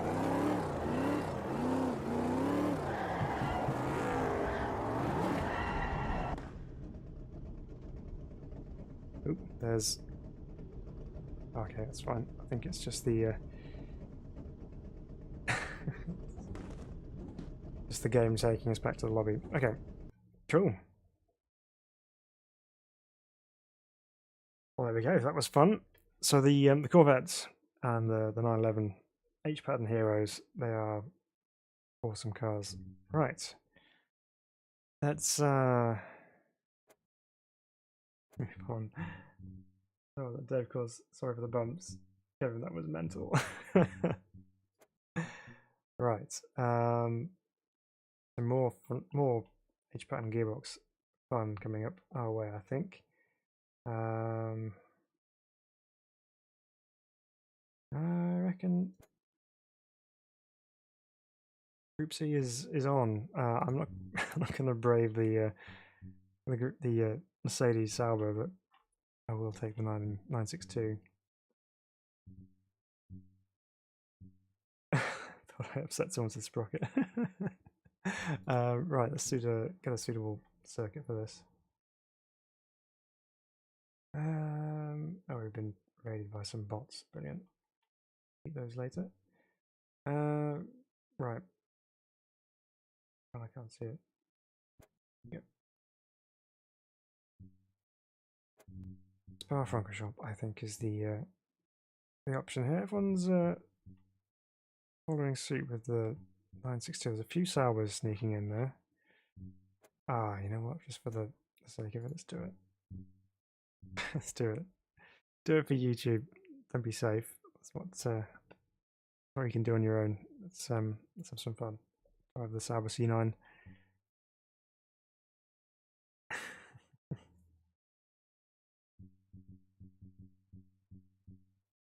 Yeah, we've got some larger grids with this one. You love that one, do you, Todd? I know you're a fan of the Corvettes, aren't you? Like the street one as well as the race one. It is fun. Fun car.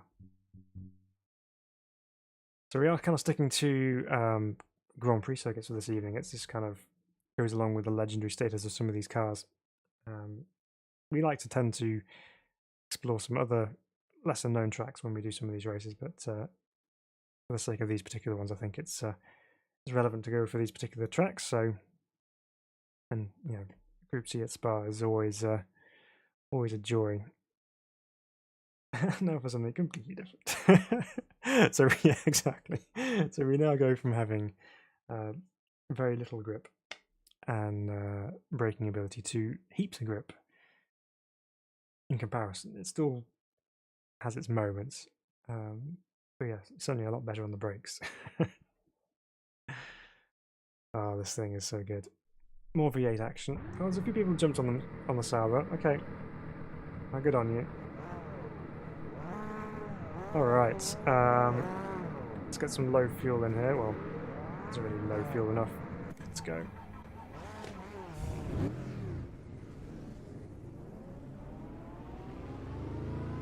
Funky's gone for the Porsche.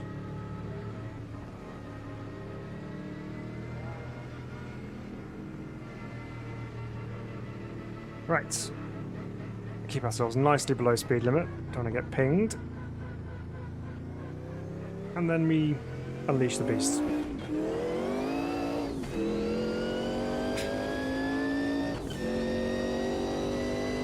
Down to Eau Rouge and Radeon. Ooh, that's a lot more responsive steering.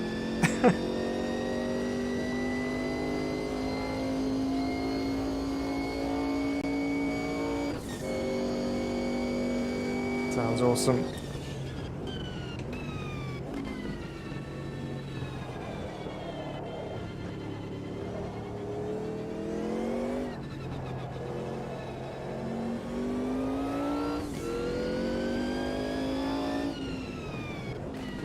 Still treating it like the Corvette.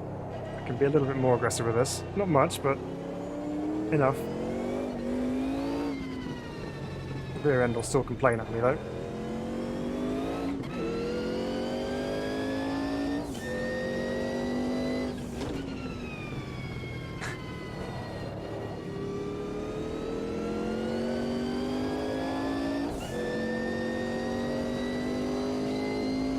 Such a nice circuit to drive with these cars. It really is.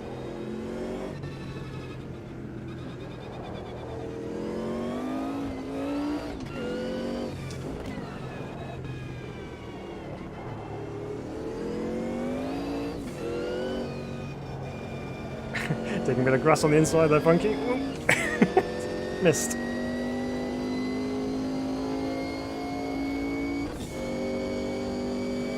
Right, up to Pujon, Blanchimont we go. A little bit of a lift, just to make sure. Let's get on the brakes nice and early, because we are approaching at some ridiculous speeds.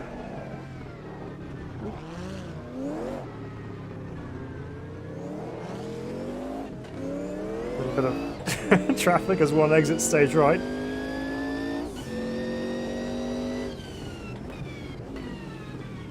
Second gear full of sauce. Turned in.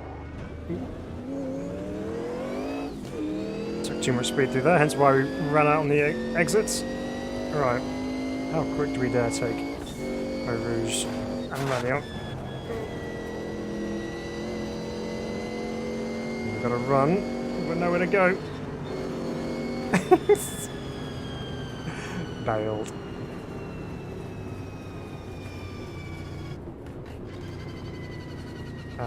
Problem is I also have no access to mirrors currently, so I'm just going to have to carry on and just deal with it.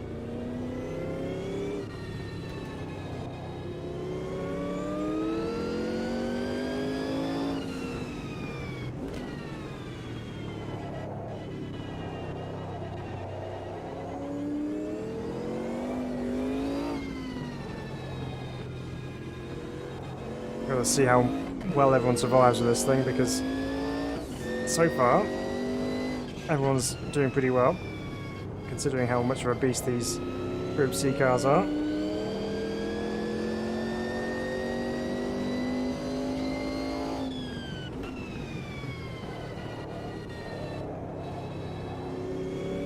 Let's try and get ourselves into a better position for another lap.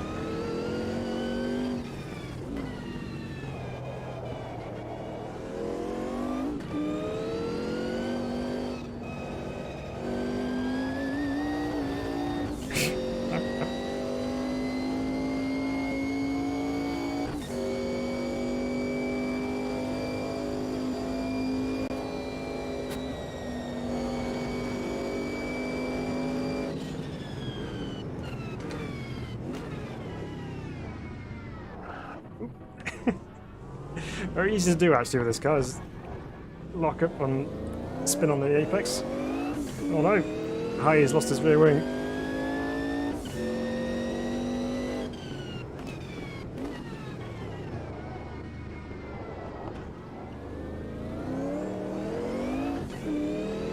Let's see how we get on through here then with no wing. I don't think it's going to be affecting, because I don't think we have damage that affects performance, but we'll find out.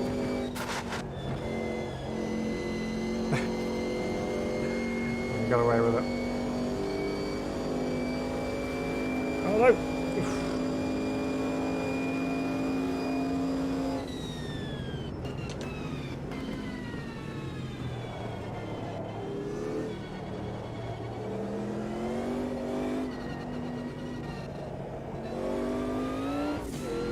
Definitely got to sort that out because that was gonna run me off track if it didn't cut back in time, which it did, thankfully.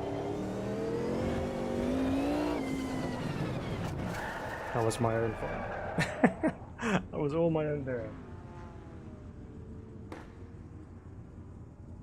Right. We have set a lap time there over 2:14.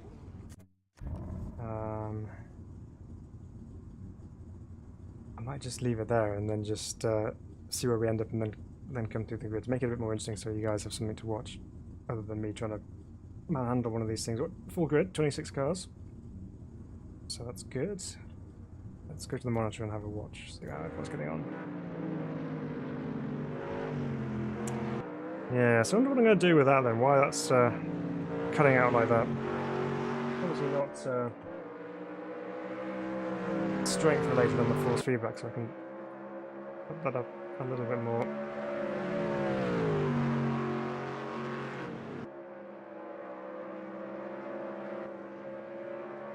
Right, so D course up on second at the moment. Sprocket's out in the lead with a 2:10.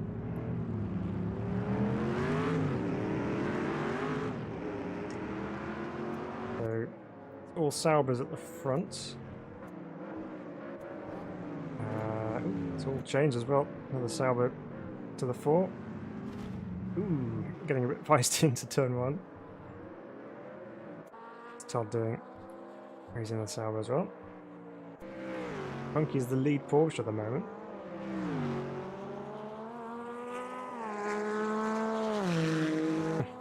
It does sound good.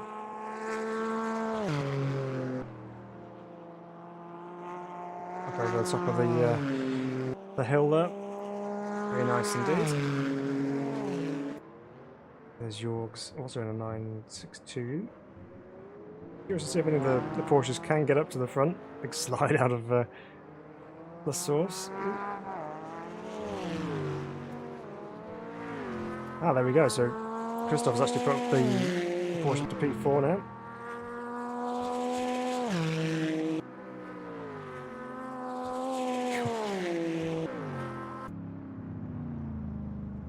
Rumbling through the corner with no name goes Mr. Zamora. Sprockets is fixed setup next time, Phil. Yeah, possibly. I'll have to look into an even fixed setup.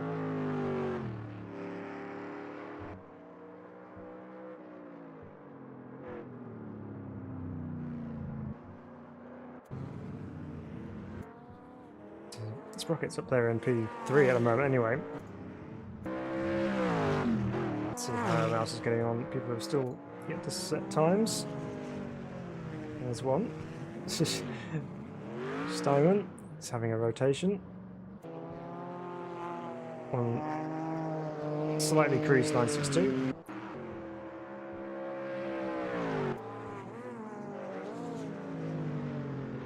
Stepiner in the Sauber. Just jump up the timing list, or no, it's just the heads of display changing. So we're currently sat in P8 with our back off lap. I think a lot of people have gone for the Sauber actually, just down to the fact of how fast the Spa-Francorchamps circuit is, so that's possibly why. Ooh, crunch. They know how to keep the power down on these things. That's why Group C's are considered one of the most fearsome cars to drive. That's qualifying over and done with.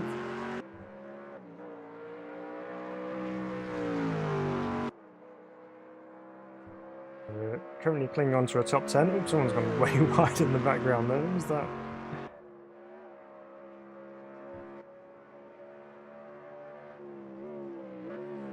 So let's see if there's any improvements going towards the end of the session, so just the fight for pole position down the 209s.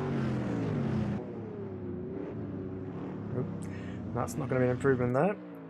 Hai with his low drag setup.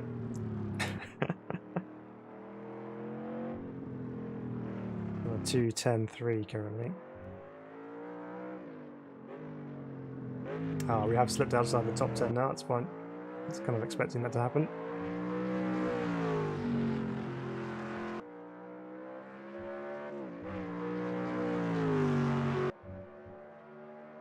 Any other improvements? So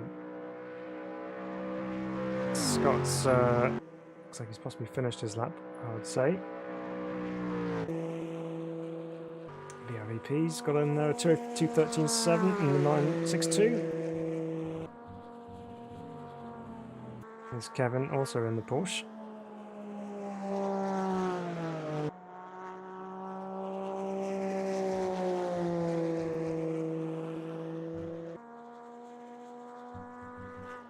So there's a few track limits validations coming up on the bottom down there. It's quite a lot happening. Easy to run off track here at Spa.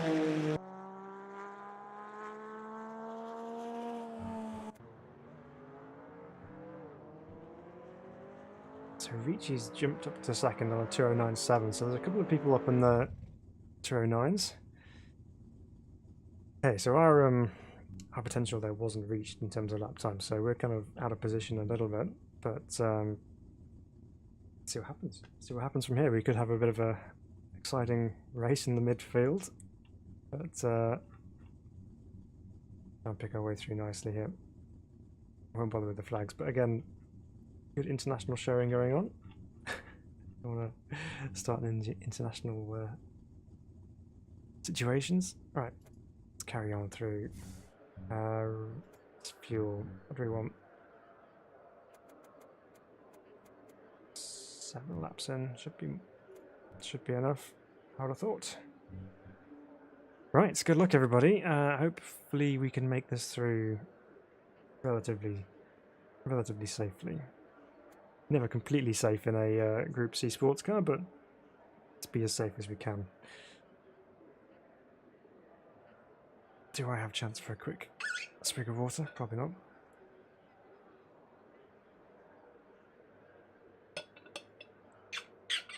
Very good. Alright. Well, it's been a mixed success for me so far this evening as a test with the new wheel. Force feedback and things wise, brilliant. Can't fault it, other than the fact that it keeps cutting out, so we have to sort that out. Okay, here we go then, starting from P13 on the grid.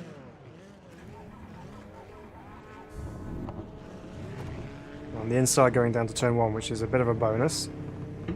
We are creeping backwards.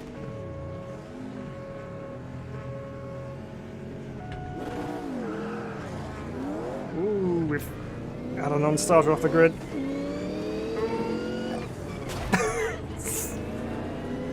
Okay. Oh, wow, everyone's going for it.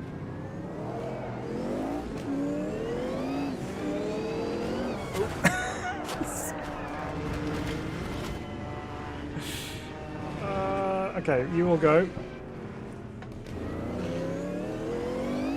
Got one facing the wrong way at the bottom of the hill.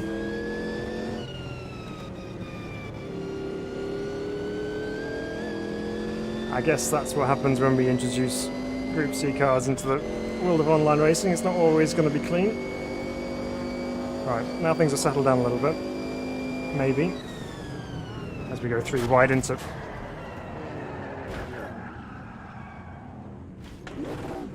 Okay.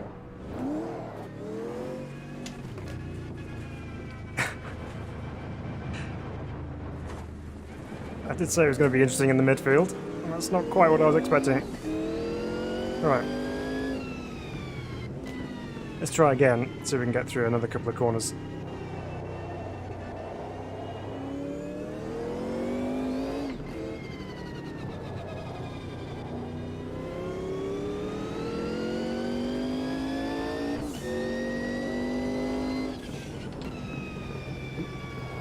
It's an interesting line to prove on. Right, now things are settling down a little bit. Let's try and find some form of rhythm.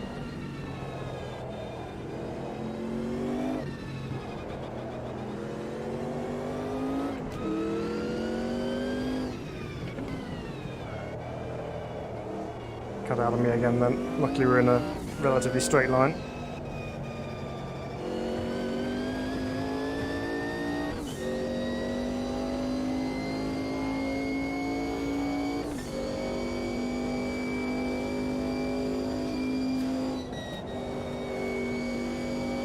Okay, so we're 15th at the moment. Let's see if we can improve from that.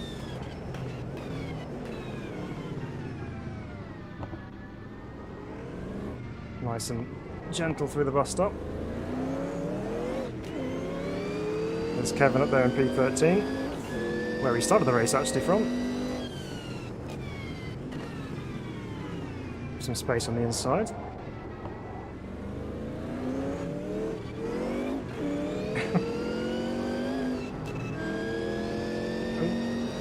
Backed out of that one. Super tight on the force feedback as we go and load up into the corners, which is really cool. Just feel all that downforce and grip.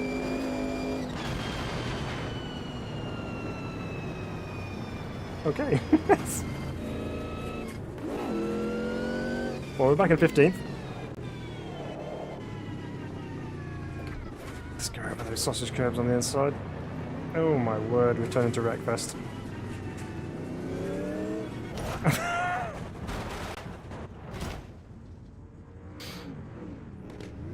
Okay. Shall we, I think we'll stick to Fuscas in future. Well, this isn't really doing much to celebrate the incredible cars, which are the Group C sports cars. This isn't how Group C cars were driven in the day, as a slight disclaimer if you were wondering. It's just a good opportunity to test out the impact force feedback of the direct drive rim, which I can happily report is working, because some of those impacts were pretty hefty.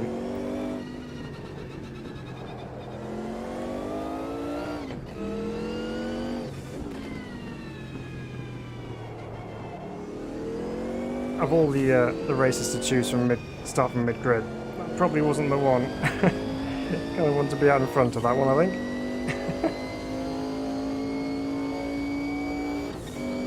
Never mind, can always make progress, never go up. Ooh. Ooh, he's back again.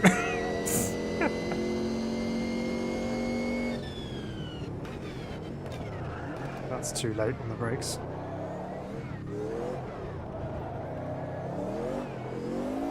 And we've got cars facing towards us. Where are you going? Going to turn around now? Okay. And guess where we are? We're back into 15th. There's still time to make up some time and some space, some positions. So let's see.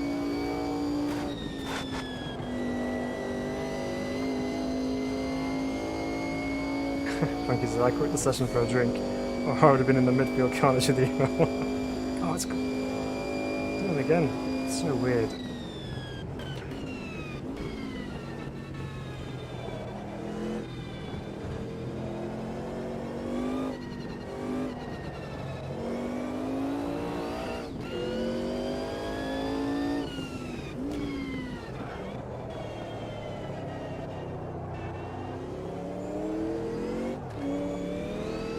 This is one of the reasons why we leave damage as being not mechanical, I suppose, because with all that carnage going on, that would have been a lot of people's races over, and it would have been literally maybe 2 people left. Whereas at least with this we can all carry on and still have some form of a race, even if it is slightly interrupted by little incidents now and then. Some not so little. I reckon we can still get ourselves back into the top 10 potentially. In fact, it's all right ahead of us now.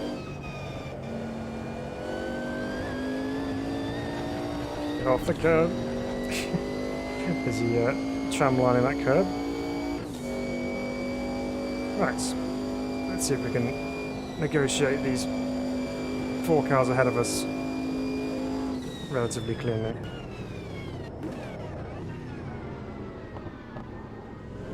All depends where they go at the bus stop, really. We've got 1.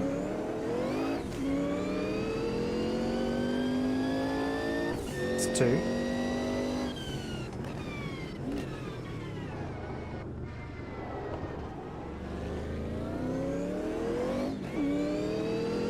Here's York's ahead of us in P11, and Todd's our target man up in 10th.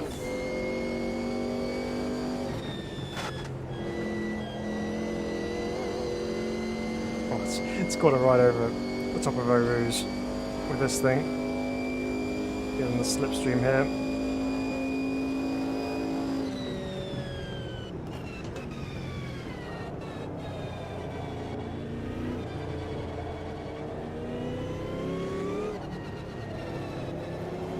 But obviously these cars were, in the day, all about endurance, which means you have to have a car at the end of the race.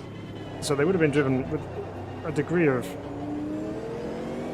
aggression, but also more with an eye to keeping the thing in one piece. So now things have settled down a touch. We're starting to get into the good things about Group C sports cars. We can have some good battles with them.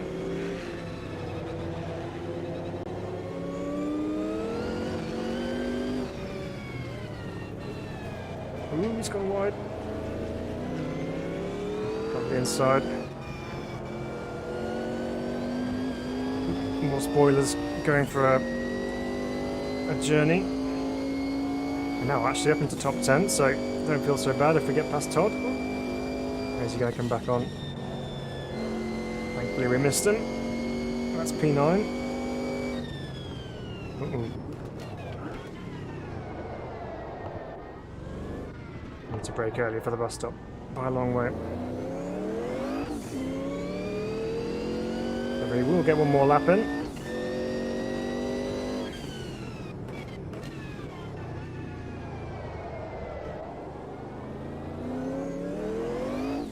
Evening, Clairvoyant. Thanks for joining us this evening, by the way. Good to have you on track with us. Hope you enjoyed it. This has been a bit rough, this last encounter, but hopefully the previous ones you've had a good race.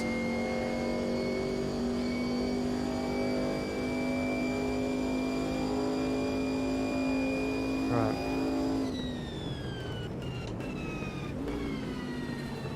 There's Kevin ahead of us as well. Kevin and Todd on track.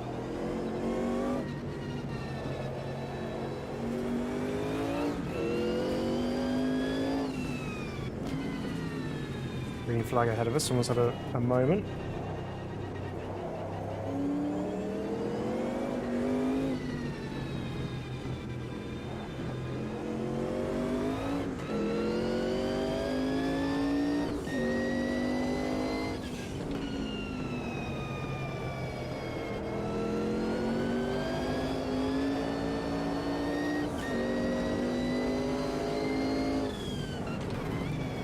Uh-oh, that was my own fault. That was a gap that was always going to close.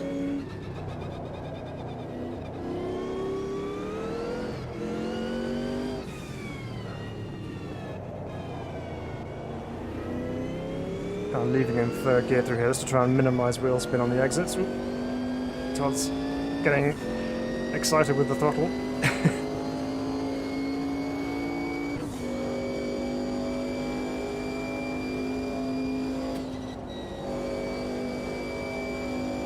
Okay, this is our last opportunity, but we have to get on the brakes, get it slowed down.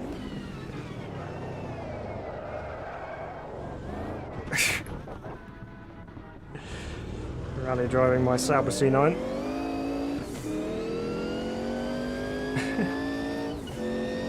Well, we came through to 7th in the end. Congratulations to Dave, who's wrapped that one up. And how's Joshua?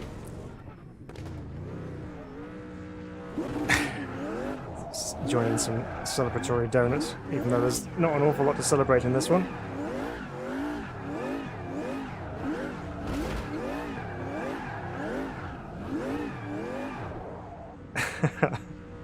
One of the few cars which is very easy to donut, just thanks to all that power. Okay, well, we ended up not too bad considering what happened, but yeah, rather physical encounter, that one, I think. Not what we usually expect from our community races. Usually they're a little bit cleaner than that, but I think just the nature of the car itself just brings out a degree of uncertainty as to how clean the race will be. So oh dear. Oh, there goes Jorg's bonnet. Actually resting on top of his car. Letting everyone complete their races. But once we got into that, it was actually quite fun to drive. We got a little bit of a chance to drive the car, so yeah, P6 in the end, by the looks of things. So good fun. Right. Well, that, I think, pretty much sums us up for the evening. So there's obviously way more cars which have H-Pattern gearboxes in Automobilista 2, including obviously the Fusca, the Jetta G50, G40s, the historic single-seaters, for example, former vintage retros, etc. And yeah, it's just been fun to drive some of these epic cars, and we'll do some more community races in the future, hopefully with something which is a little bit more easily controllable. But yeah, that was a lot of fun, and I've lost about 2 kilos worth of weight. So Todd says, "You got me in the end. How do you feel?" Sorry, Todd. Could have given you that one, I suppose. But yeah, so thank you very much for joining us. Hope you had fun this evening. I certainly did in one way or another. That was good, and I'll have some things to work on. Hopefully we can sort that out before the next stream.